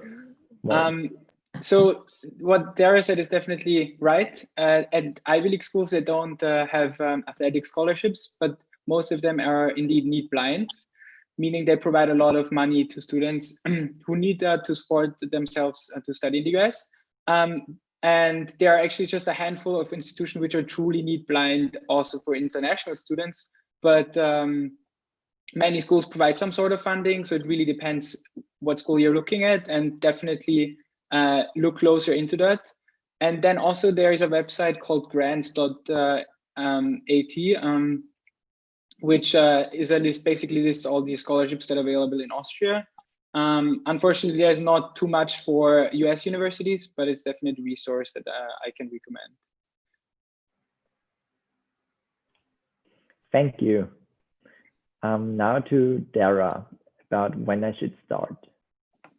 So I think the earlier the better, because there is a considerable amount of research that one has to do in finding out where one wants to apply or potentially go to school. So I say the earlier the better. So if you're here today and doing research today and beginning today, that's a wonderful first step. There are many more steps involved, and you will have to commit because most universities do have, I think, December or January deadlines, but that means you've got a good 5 months to work. And if you have, if you're interested in applying in a year from now, that's even better, because the earlier, the better. The more research you can do, the more time you can give to crafting your application materials, the better. It's not just the research and crafting your application materials, but also preparing for exams. I mean, the SATs are written for native speakers. And so for people who are not native speakers, it takes an extraordinary amount of time in order to be at a level where you'd be on a more or less even footing. So I don't know how it was for Moritz, but it took me years of my life to feel that I was good enough to actually take the tests and get competitive scores with the American kids. And you know, you have additional exams to take. I mean, unless one of your parents is a native speaker, you'd have to show some sort of English proficiency test like the TOEFL. It's relatively speaking, in comparison to the SATs, trivial, but it still takes preparation time. So you should calculate that in. Yeah, and in addition to that, if I can jump in, these international standardized tests usually have only a few dates a year you can take them. And so you're also constrained by having these specific dates. Now, especially with the current situation that changed, and university are more lenient to allow admission without the tests, but for next year, that will already change, I guess, again. Okay for the universities to apply without a test. I still think that puts internationals at a pretty big disadvantage, because that's the one measuring stick that's the same in the US and here.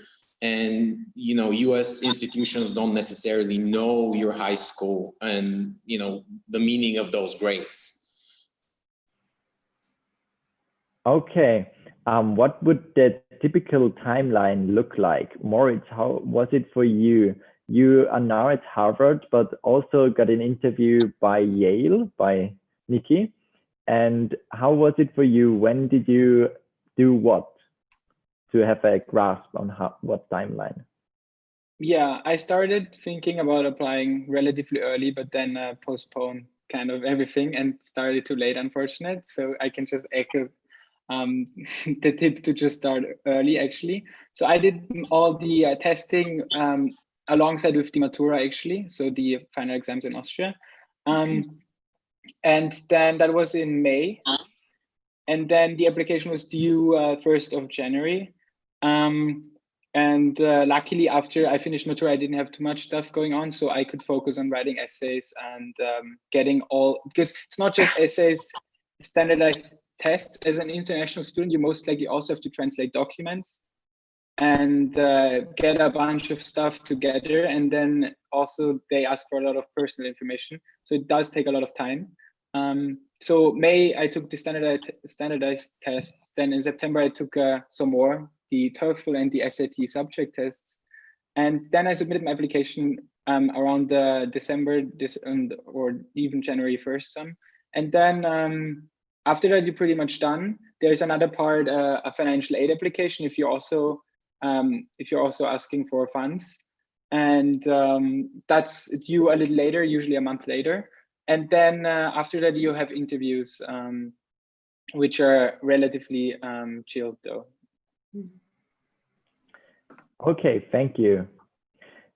Previously, we've talked about people that the passion that is needed for a great application. And usually people who are passionate about something are, after some time, very good at that thing.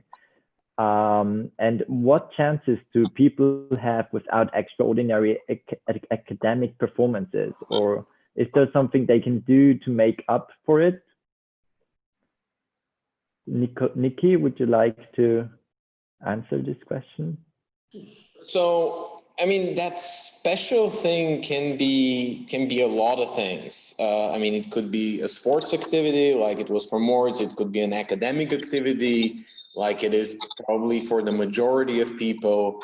And then there's the category of things that wow you that don't think would wow you. So there was one candidate who will obviously remain nameless, who did the whole interview that I had with her around her medical history. And wow, that sounds like a really bad idea, and it would be in most cases, given that actual history and how that had pushed her to focus on school, to have a very structured regimen. I mean, it was part of a story, and that's what made it pretty impressive, despite the fact weird topic that you'd never discuss during an interview. So I found myself amazed at the end of that interview that the topic that if you had asked me before that, I would have advised nobody to talk about during an interview. I came away with a really, really good feeling. And so this thing can really be anything as long as it creates an interesting story and a story that you can sell well. You know, that person also, it also resonated with that person. So the person was extremely mature for the 16 or 17 years of age and that person was. So I hope that gives you a flavor of it can be anything as long as it's well executed. Okay, I see. So storytelling is very important. Okay, thank you. Darrah, would you like to add something? Sure. I mean, I'd like to echo what Nick said. When it comes to telling your story, when it comes to using your authentic voice, you can also use your personal statement to address any perceived weaknesses that you think you have. Or you could, for example, say why you think those weaknesses would be served better in the United States, where the classroom teaching and classroom culture is also very different. So even if you perceive something as a weakness, this could be the kernel of truth where you start your storytelling. And that being said, I would also like to remind everybody who's listening that there are over 4,000 undergraduate institutions in the United States, which means there is a place for you. It may not be one of the Ivy League schools that most Austrians are familiar, but that doesn't mean that you can't get a quality education with all of the advantages of studying in the US somewhere else. This kind of campus culture that we celebrate in the United States and which just doesn't exist in the same form here in Austria, you can find that at over 4,000 institutions in the United States. So I would say that the diversity of the US higher education landscape is really important to consider here when considering what institution might be right for you. In the United States, when students are in high school, there are guidance counselors that actually help students to choose universities where they can apply. And there is something, a kind of scale that they use where they choose reach schools, So their dream schools that they would like to attend, and something that they call their safety school, somewhere they think they will get in and can go and would be happy to go. So it's also good to think about your applications on a sliding scale, I think. And that's again why it's so important to start early and do research to identify more than the 5 universities you might know right now. Thank you very much. I would like to elaborate on the social life you've mentioned and the big difference between the undergraduate programs in the US and those in Austria. Moritz, at the beginning, you mentioned the social life, and how did you experience it after your first year at Harvard? Yeah, excellent question. So I think a main difference, first of all, is that in the US, usually people live on campus, and the university is much more centered around one geographic location. Whereas, for example, University of Vienna is dispersed around the city, and people usually live on their own with other people or completely on their own. But in the US, people actually live on campus. That means they live in a dorm there, for example, with other students often.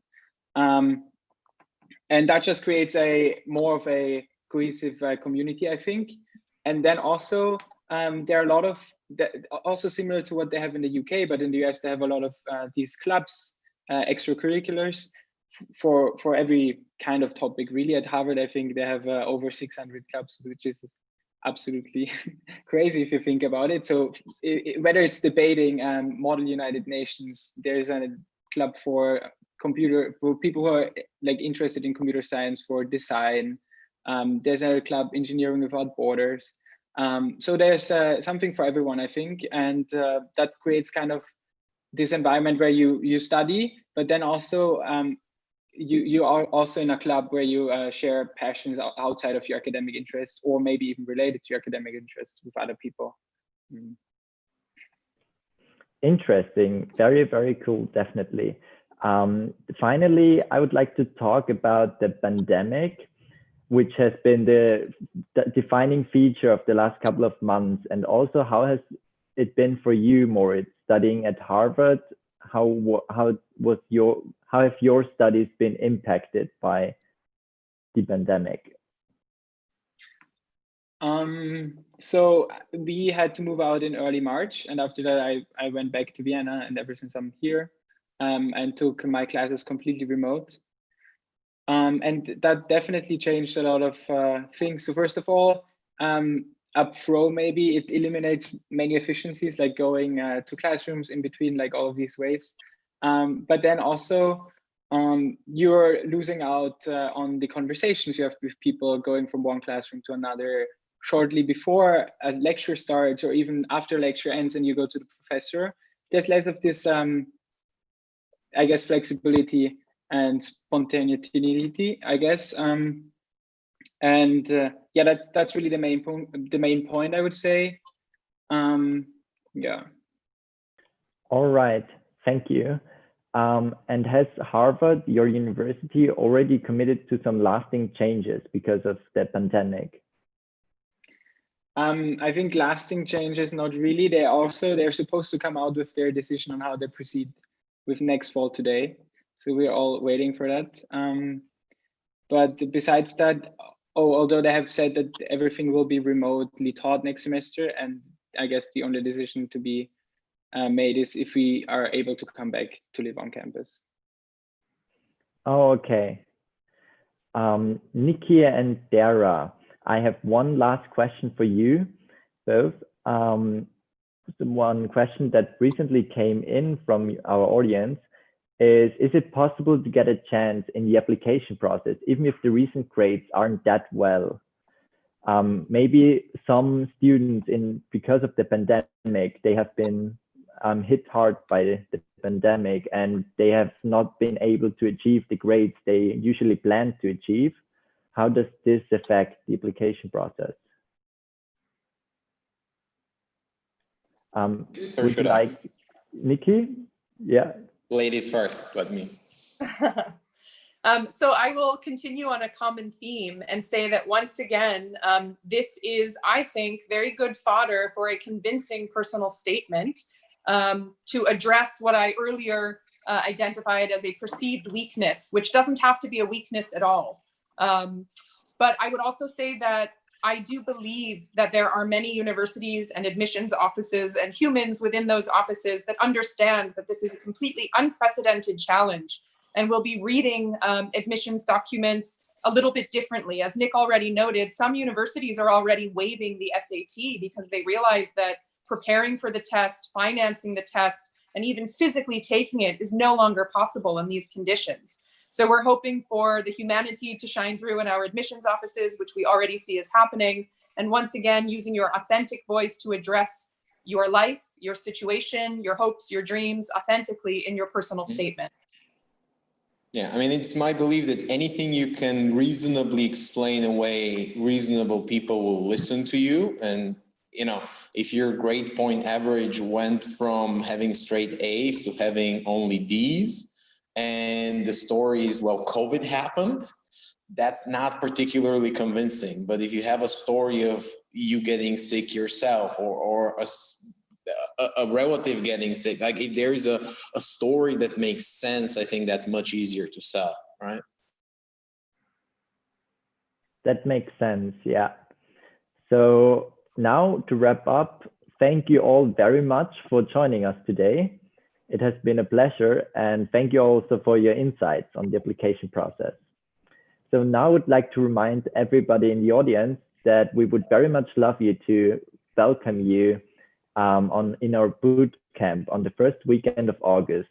You can find more details on our website. The link is down below in the description of this video. And yeah, now we have a short break and see you in the next panel. Thank you. Excellent. Thank you, Fabian. Take care, everybody. Bye.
welcome.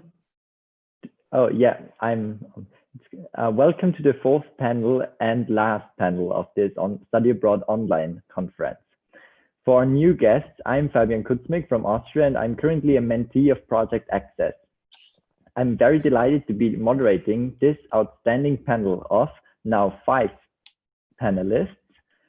And before I start posing questions to our speakers, I would like to quickly introduce everyone here. To begin with, Fifo auf. Fifo completed her bachelor's in economics at the Vienna University of Economics and Business and graduated with a master's in economics for development from the University of Oxford in 2017. Fifo has worked as a trainee at the OECD in Paris and is now a business analyst at The Economist Intelligence Unit in London. Then we have again in this panel, Darrah Lustig. I'll briefly introduce her for new guests here. Darrah completed her bachelor's degree at the University of Vermont. She also holds master's degrees from Dartmouth and from the Diplomatic Academy of Vienna. She currently works for Fulbright Austria and for EducationUSA as an educational advisor. Then we have Julia Pataki. Julia completed her bachelor's degree in transcultural communication at the University of Vienna. From 2018 until this year, she has been a Fulbright student at the American University in Washington, D.C., studying international and intercultural communication. Julia has interned at the United Nations International Organization for Migration and has been a trainee at the European Union's delegation to the United States in Washington, D.C. Our 5th panelist is not here yet. I've forgotten our 4th panelist, which is Alexander Hutterer. He has completed his undergraduate degree in philosophy, politics, and economics at King's College, London, and is currently pursuing an MPhil in philosophy at Corpus Christi College, University of Cambridge. He previously was the head of Project Access Austria, but is still actively involved in our activities. So welcome to all our panelists. I'm very happy to have you here today. If our 5th panelist will join us later, I will introduce her as well. To get started, my first question is, how can I apply for postgraduate degrees in the UK? Maybe Alex, would you like to begin? Yes, definitely. So it's basically about the application process in general in the UK for masters and bachelors and masters and PhD, I would say, right? So I can obviously only talk about my personal experience, which is in the field of philosophy. In philosophy, the application for masters and PhD in the UK is very, very centered around the academic field that one is applying for. So one has to have a demonstrable interest that's already in some way based on what you've done in the past in your undergraduate degree, and some success. And then there are several components of an application in the UK. Usually one component will be your grades from your undergraduate. The second component will be letters of reference, and in philosophy, the third major component are writing samples. And those together make up the main core of the application, really. And that's the same for both the master's and the PhD application. And then for the PhD application, in addition to that, you usually have a sort of research or PhD proposal, and you will think about who is the one person at the university that you will work with. One of the most important things in philosophy, at least, is that you think about which university is best suited for you. Different universities have different focuses on different special fields.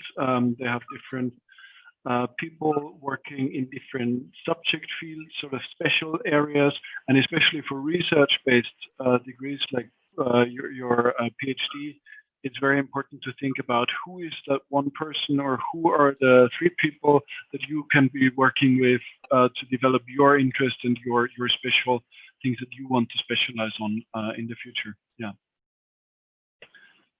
Fantastic, thank you. Fifo, would you like to continue? Why did you decide to do your postgraduate degree in the UK? That's an interesting question. So for me personally, I would say that I didn't find the specific subject that I chose for my master's degree in Austria, economics for development. There are general economic degrees, but not the specific applied course that I wanted to pursue. And that was one of the main reasons.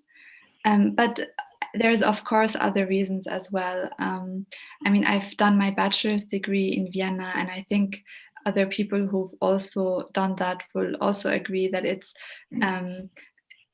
a large-scale university, and professors usually don't have enough time for individual student requests, and are therefore constrained to provide the time you probably need for like a master thesis or for understanding specific subjects into better. And I think this tutor relationship or like a professor relationship to the students is also really important. And additional to that comes, of course, a new exposure to a new city, a new language, a new system. And that would enrich you, in my opinion, as well personally. And the environment, in my case, was very international. We were 35 students, I think, which is a very small group. And then we had like 17 nationalities. So I think it's not easy to get that exposure when you stay in Vienna. Thanks a lot. That's definitely true. Yeah. Now on to the US. Julia or Darrah, would you like to tell us how one can apply for postgraduate degrees in the US? Well, I'm happy to jump in and then hand over to Julia, who has personal experience. I will echo what Alex said, and said in addition to grades and letters of reference and a writing sample, another key aspect of the application is the personal statement, which is one of the only opportunities to speak for yourself in your application.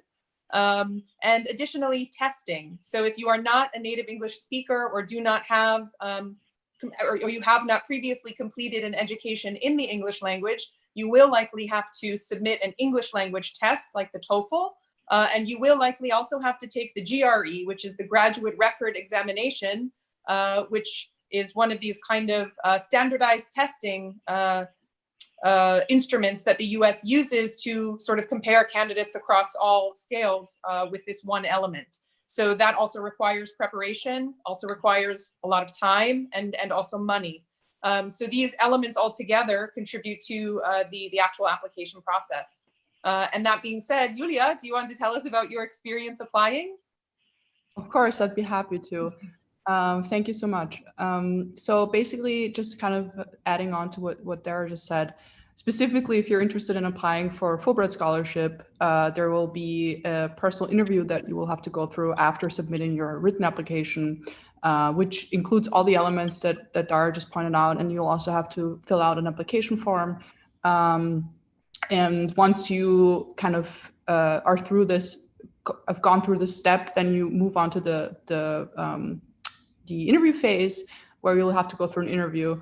And then once you're admitted to the program, to the Fulbright program, it's essentially, you will still be able to shape your application, but then once it's ready to go, the partner of Fulbright Austria, which is the Institute of International Education, will help you and essentially do the application for you. So the personal statement, as Darrah pointed out, and the study objective are really, really important, because that's the only time that you'll really have to express your study objectives, your reasons and your goals and your personal objectives if you go through the application process with Fulbright instead of applying on your own as a normal international student. Yeah.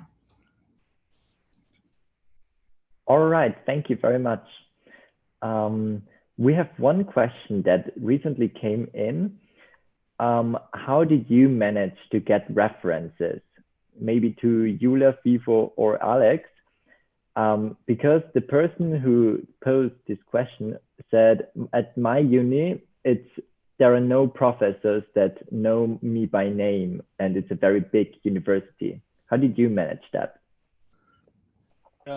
So in my case, one of the things is definitely that I started thinking about getting letters of reference quite early. And what I then did is really consciously take the time to go to office hours. Now, it depends on whether your university has the opportunity for you to go to office hours, to see professors, to talk about your work or an essay that you're working on or an exam that you're preparing for. But in my case, that's definitely what I try to do. And some of the international universities also have schemes where you can get a personal mentor, for example, and talk to them. If those options aren't open to you, for example, because there are no office hours that you can attend, then what I would recommend is going to conferences. Usually, if there are subject-specific conferences, then many different professors, not only from your university, but also from different universities will be there. And first of all, going to the conference, you show already you have a special interest in that specific subject field, and it gives you an opportunity, and those conferences are usually open to students as well.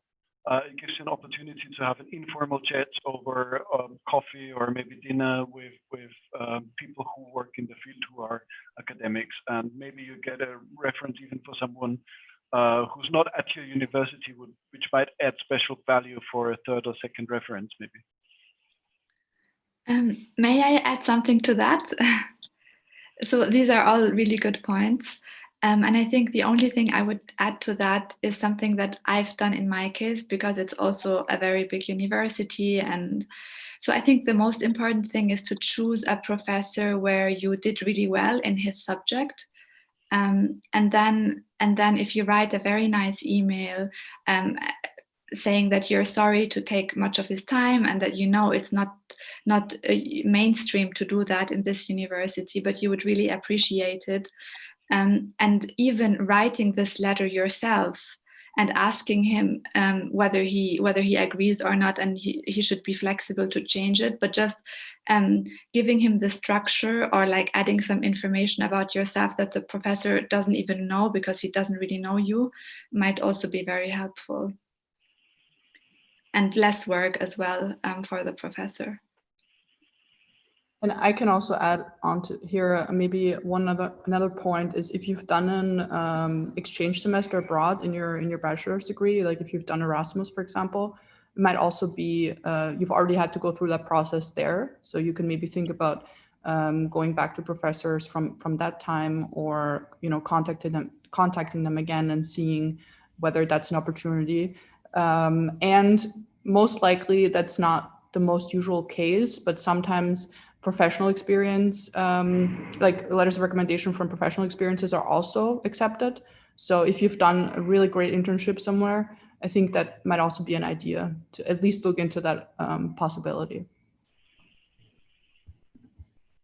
All right, thank you very much to you three for your answers. Now our fifth panelist has also joined us.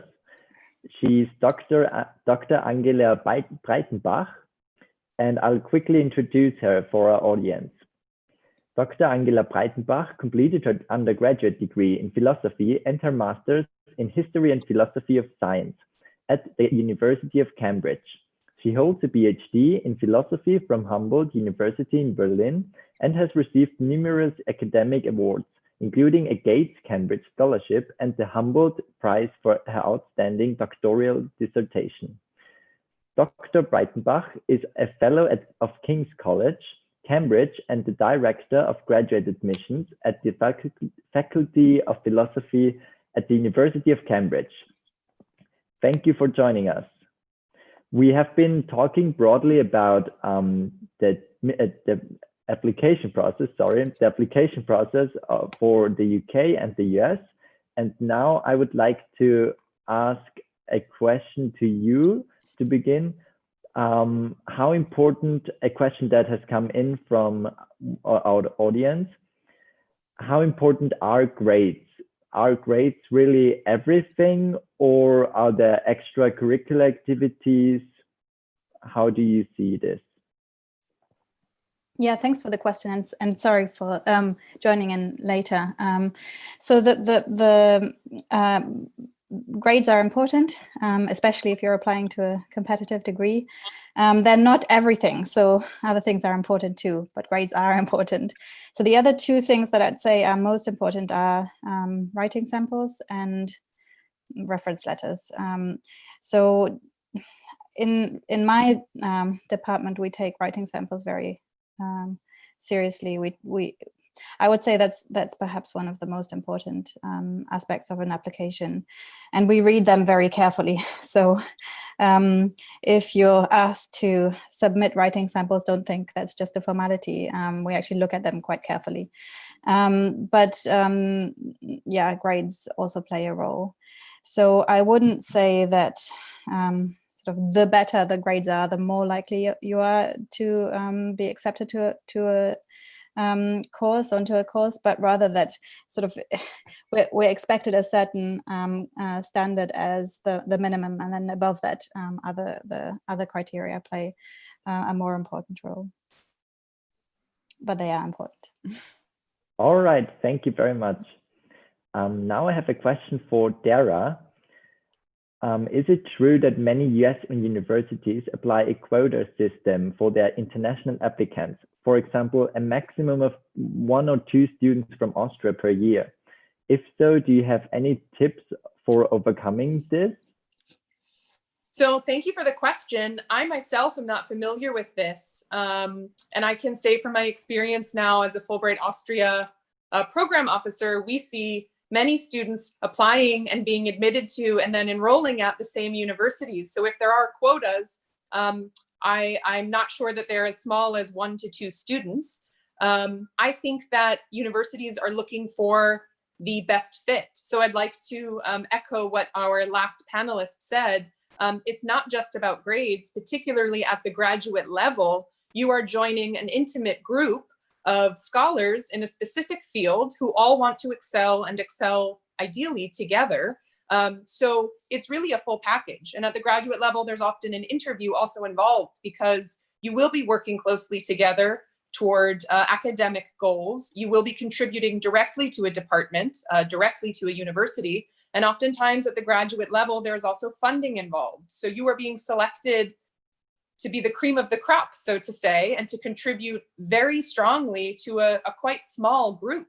So I don't think it's about grades only. It's about everything that you can offer to this department, including your promise, including your future goals, what you'd like to do with your education. And this is, I'm like a broken record today, but this is again why the personal statement is so important. This is your opportunity to express who you are, what you want to do, and what you can contribute as a graduate level student who is not only being accepted, but oftentimes being funded by said university.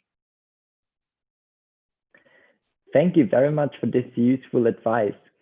One question that just came in is there something I can do to boost my curriculum? Something general that you've mentioned, the personal fit is very important, but is there something that applies in general to US universities, like the most important criteria or most preferred? I personally think that it has to do with the research that you do before you apply. It's about finding the right fit for yourself. You will write a convincing application and be more likely to be accepted if you find a department that reflects your interests and has your same goals. So I really think, and again, it's like I'm a broken record today, start early, do your research, find the right fit, and use your authentic voice to express what you would like to do with your education. only then can you really know what you're getting into, and only then can your department really accurately assess whether you would be a good fit. I dare say if you put the work into finding the right fit, you will have rewards. All right, thank you. That was a very powerful statement, I think. Now on to the UK again. Alex or Julia of Fifo, how did you finance your postgraduate degree in the UK? Which financing options are there? And Angela, also feel free to always jump in and comment.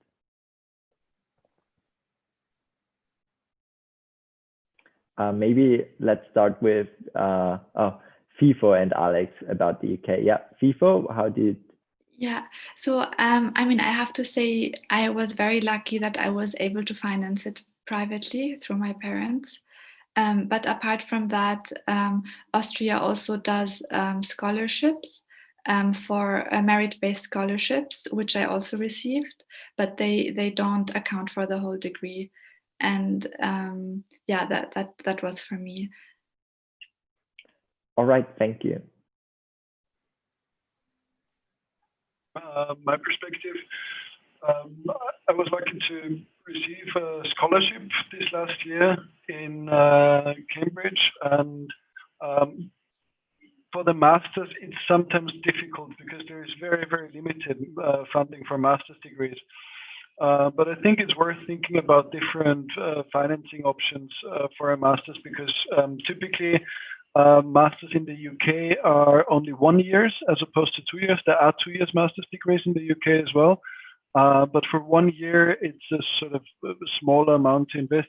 And then, of course, it depends very much on what sort of master's you're pursuing. In my case, it's a very academic pursuit where there's limited payoff, but many other master's degrees are geared towards really increasing employment opportunities, and that's something one has to take into account and think about it in terms of an investment as well, where you can think about, you know, what investment is required and what will I get out of it at the end of the day. And I think that's always something in any case to think about when money is involved.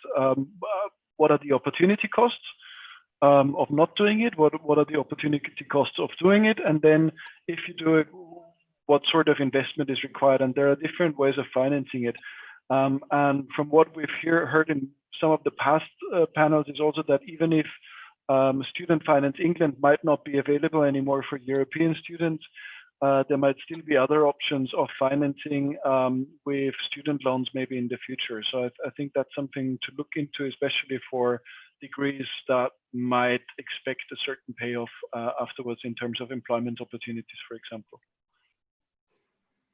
Yeah, perhaps I can add to that. So there are various possibilities in the UK. So that there are the research councils, and Alexander already mentioned that it's not clear yet what will happen to funding from those for European students from outside the UK.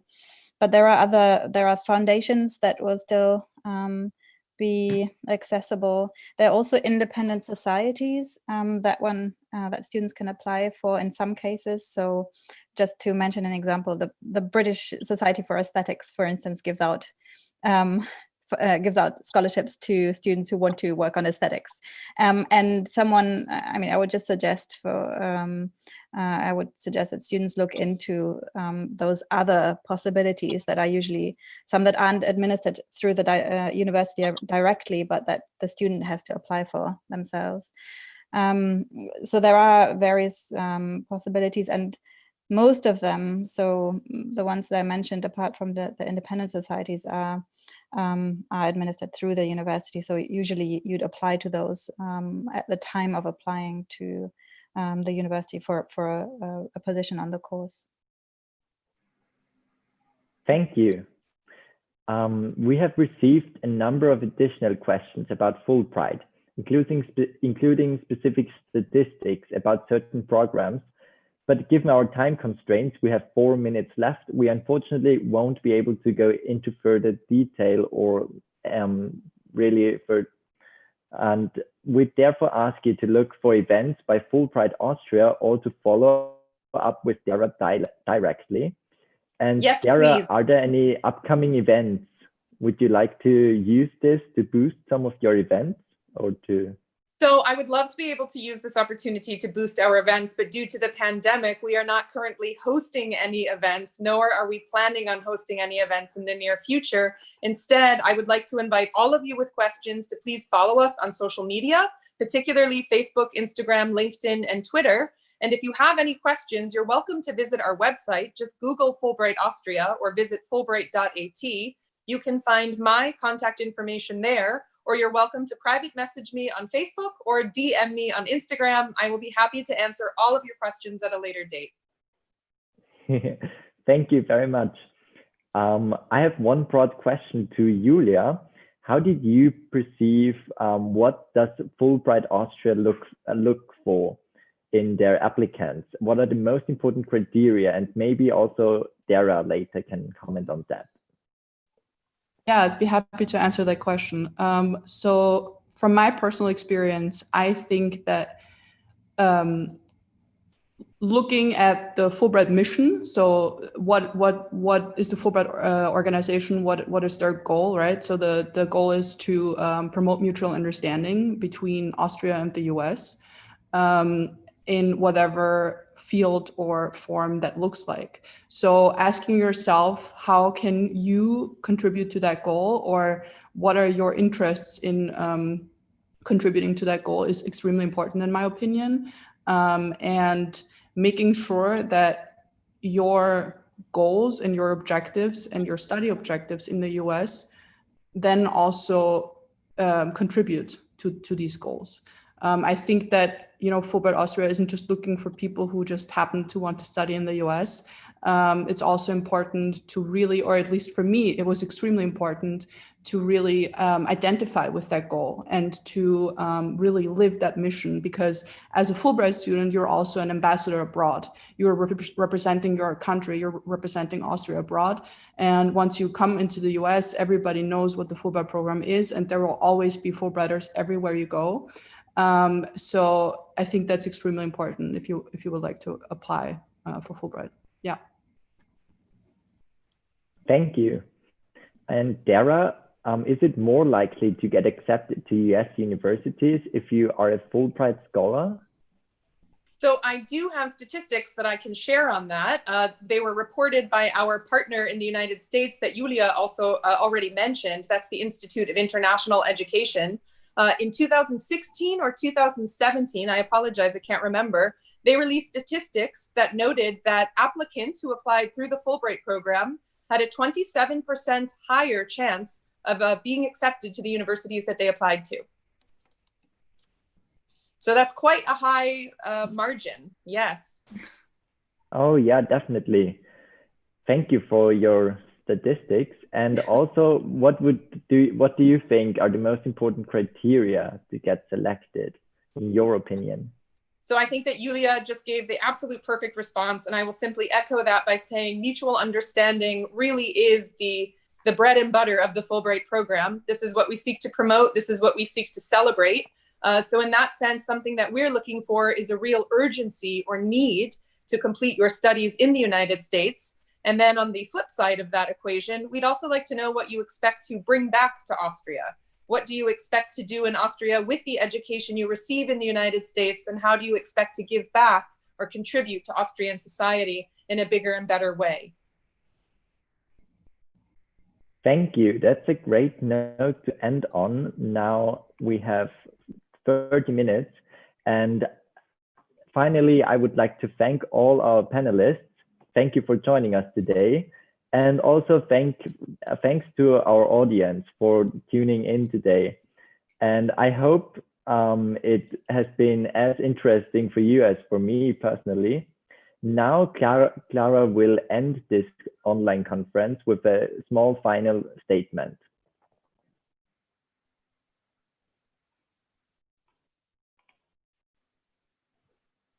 I think this also means that like the panel is closed. So I think everyone who is part of the panel can also leave now. Thank you. Bye. Bye. Thank you. Bye.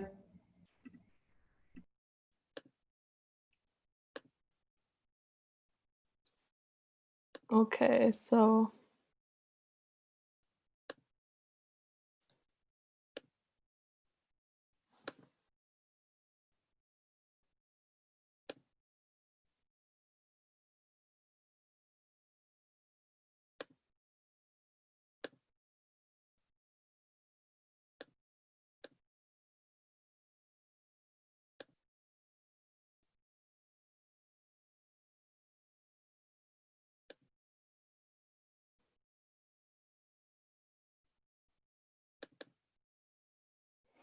Okay, so I hope that everyone can see this now. So I'm, as already mentioned before, I'm Clara. I'm the head of Project Access Austria, and I'm super happy that I can give the final note that was supposed to be all the way at the start, but yeah, that due to technical issues, that didn't work out. But yeah, so I am super happy to just kind of wrap up this conference with a couple of numbers of the 17 speakers that we had representing 25 universities in the 4 panels that maybe you saw all of them, or maybe you just tuned in for 1 or 2. But we're super happy to have you with the 2 moderators that did an amazing job. Super thankful to them. And then what was the final result that we're hoping for? And this is like our one goal, and that is to support you during your journey to your dream university. And this is something we at Project Access do, or try to do, on a day-to-day basis. And now you might ask, how do we do this? How do we support people in to get to their dream of going to their dream university? And then I will introduce 3 parts how we support people. And the first part is mentorship, and that's basically the core of our program and also of our international program. So what we do for people that might be interested in going to study abroad, let's take Anna, who might have thought about studying abroad before, but she doesn't really know where or how. So this is kind of just a thought in her head. And then she finds us, and she finds our website and finds resources on unis and subject choice. And she researches a lot, and then finds out that biology is the thing for her, and that yeah, she really wants to go to Oxford. So Anna wants to go to Oxford and study biology there, but Anna might come from a family where her parents didn't study before, so they don't really know how to answer her questions. And she might come from the countryside and doesn't really have resources, or doesn't know people that have studied abroad before. So she's a little bit lost in the application process, which we also heard in a couple of panels before, that this application process can actually be quite daunting and quite difficult. So lucky for Anna, she signs up as a mentee at Project Access, and we know someone who is actually studying biology in Oxford already. And we bring them together. So that's Tiago, as you can see here. We bring them together, and they actually kind of go or tackle this journey of Anna getting into Oxford and studying biology there together. So Tiago has already gone through the whole application process and successfully gone through it. So he can actually help Anna with her application. So in the next couple of months, Anna and Tiago work on Anna's application together. He gives her feedback, and then after a lot of work that's done, and she sends it in, a couple of weeks later, Anna actually gets the great message that she got accepted into Oxford, and she's super happy about that. And now Tiago can also help her find financing options, and also Project Access as a team can also help to kind of figure out the last details. But also, as we heard in the panels before, there's, as soon as you get accepted, there's often a lot more ways to figure out, also from the unis, how you can study there if you don't have the funds to pay all of it, because it's often quite expensive. So Anna has figured out her financial stuff and is going to Oxford University, but now that she arrives, it can be quite challenging, because it's a lot of new input, new community, and she feels maybe a little bit lost. But then we have the PA campus communities that actually bring all the mentees together again at the campuses, and Anna has someone to ask questions to, but also just to start her new chapter of life with.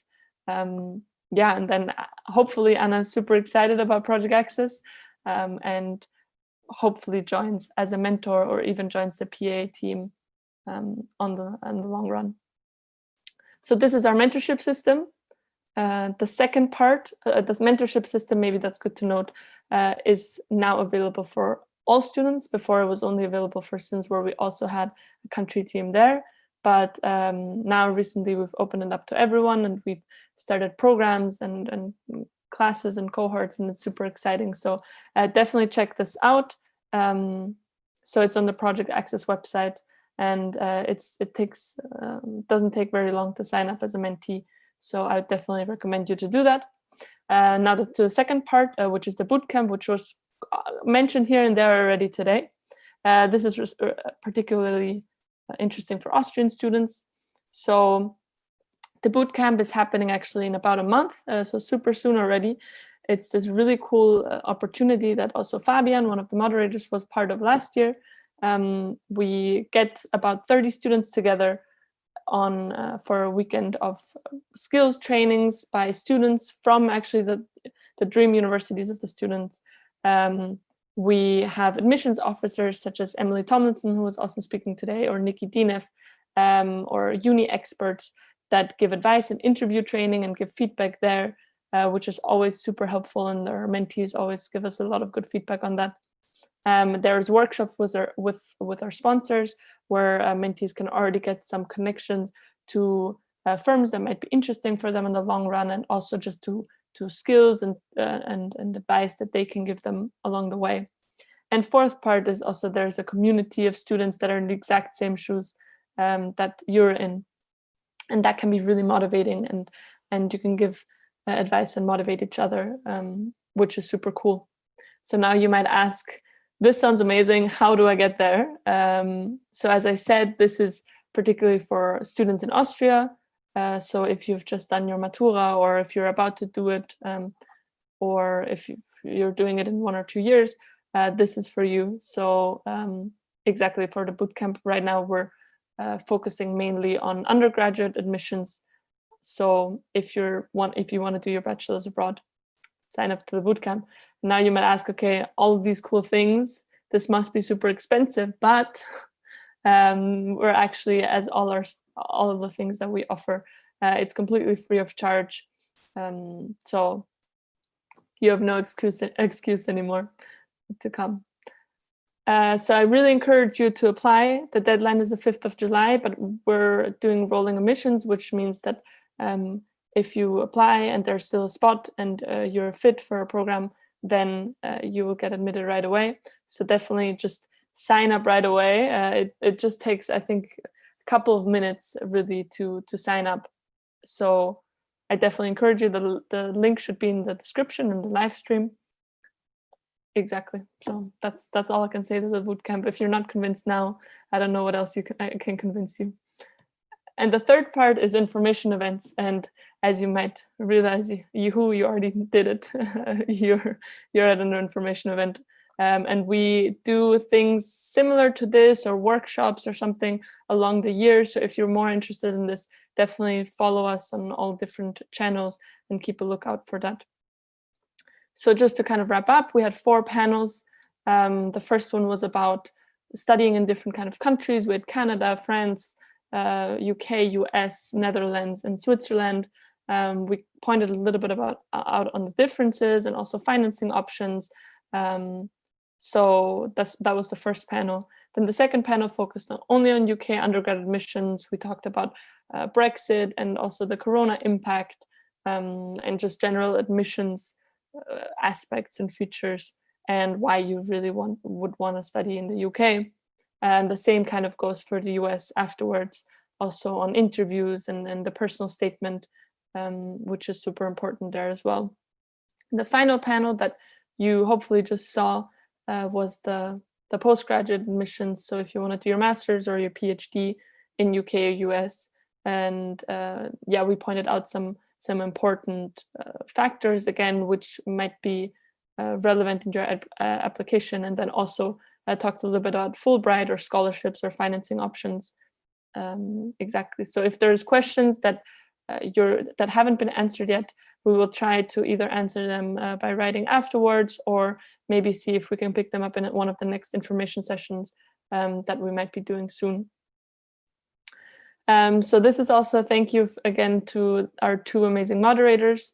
You actually saw Alex just now also in the last panel. So he was already kind of introduced there, but he did PPE in King's College London and has now just finished his master in philosophy at Cambridge University, and will keep going with his PhD, also in Cambridge University. And he was basically a PAA all-star or Project Access all-star in general. He was the former head of PAA, then was working a little bit at Project Access International, and is now the head of the bootcamp for Project Access. So just another reason why you should come to the bootcamp. And then Fabian, who was the moderator for the last two panels, he was a participant of the last year's bootcamp, and we already saw how excited and cool he is. So that's why we invited him back now to moderate the panels. He's actually currently applying into to top universities, which makes him the perfect person to ask all these questions. And he's doing a really cool project, the Climcast podcast that he's hosting as well right now, which is a climate crisis youth podcast. So I encourage you to check that out as well. So now I hope you enjoyed the discussions and you got answers to your questions and you got one step closer to studying at your dream university. Now it's on you to make the next couple of steps. So research your options. There is a Project Access website, but also Darrah mentioned something for further resources from EducationUSA, for example, if you want to look more into the US. So just start Googling and see where you get. And I would, as soon as you think like, okay, this is really something I want to do, sign up as a mentee or sign up for a bootcamp. There's a couple of spots left. So I would encourage you to take that chance, which is basically also what I'm going to wrap up with. So I'm really excited that that you were part of this and that you watched until now or even just tuned in now. We hope to see you soon, either at the bootcamp or at another information event. And I hope you have a good evening.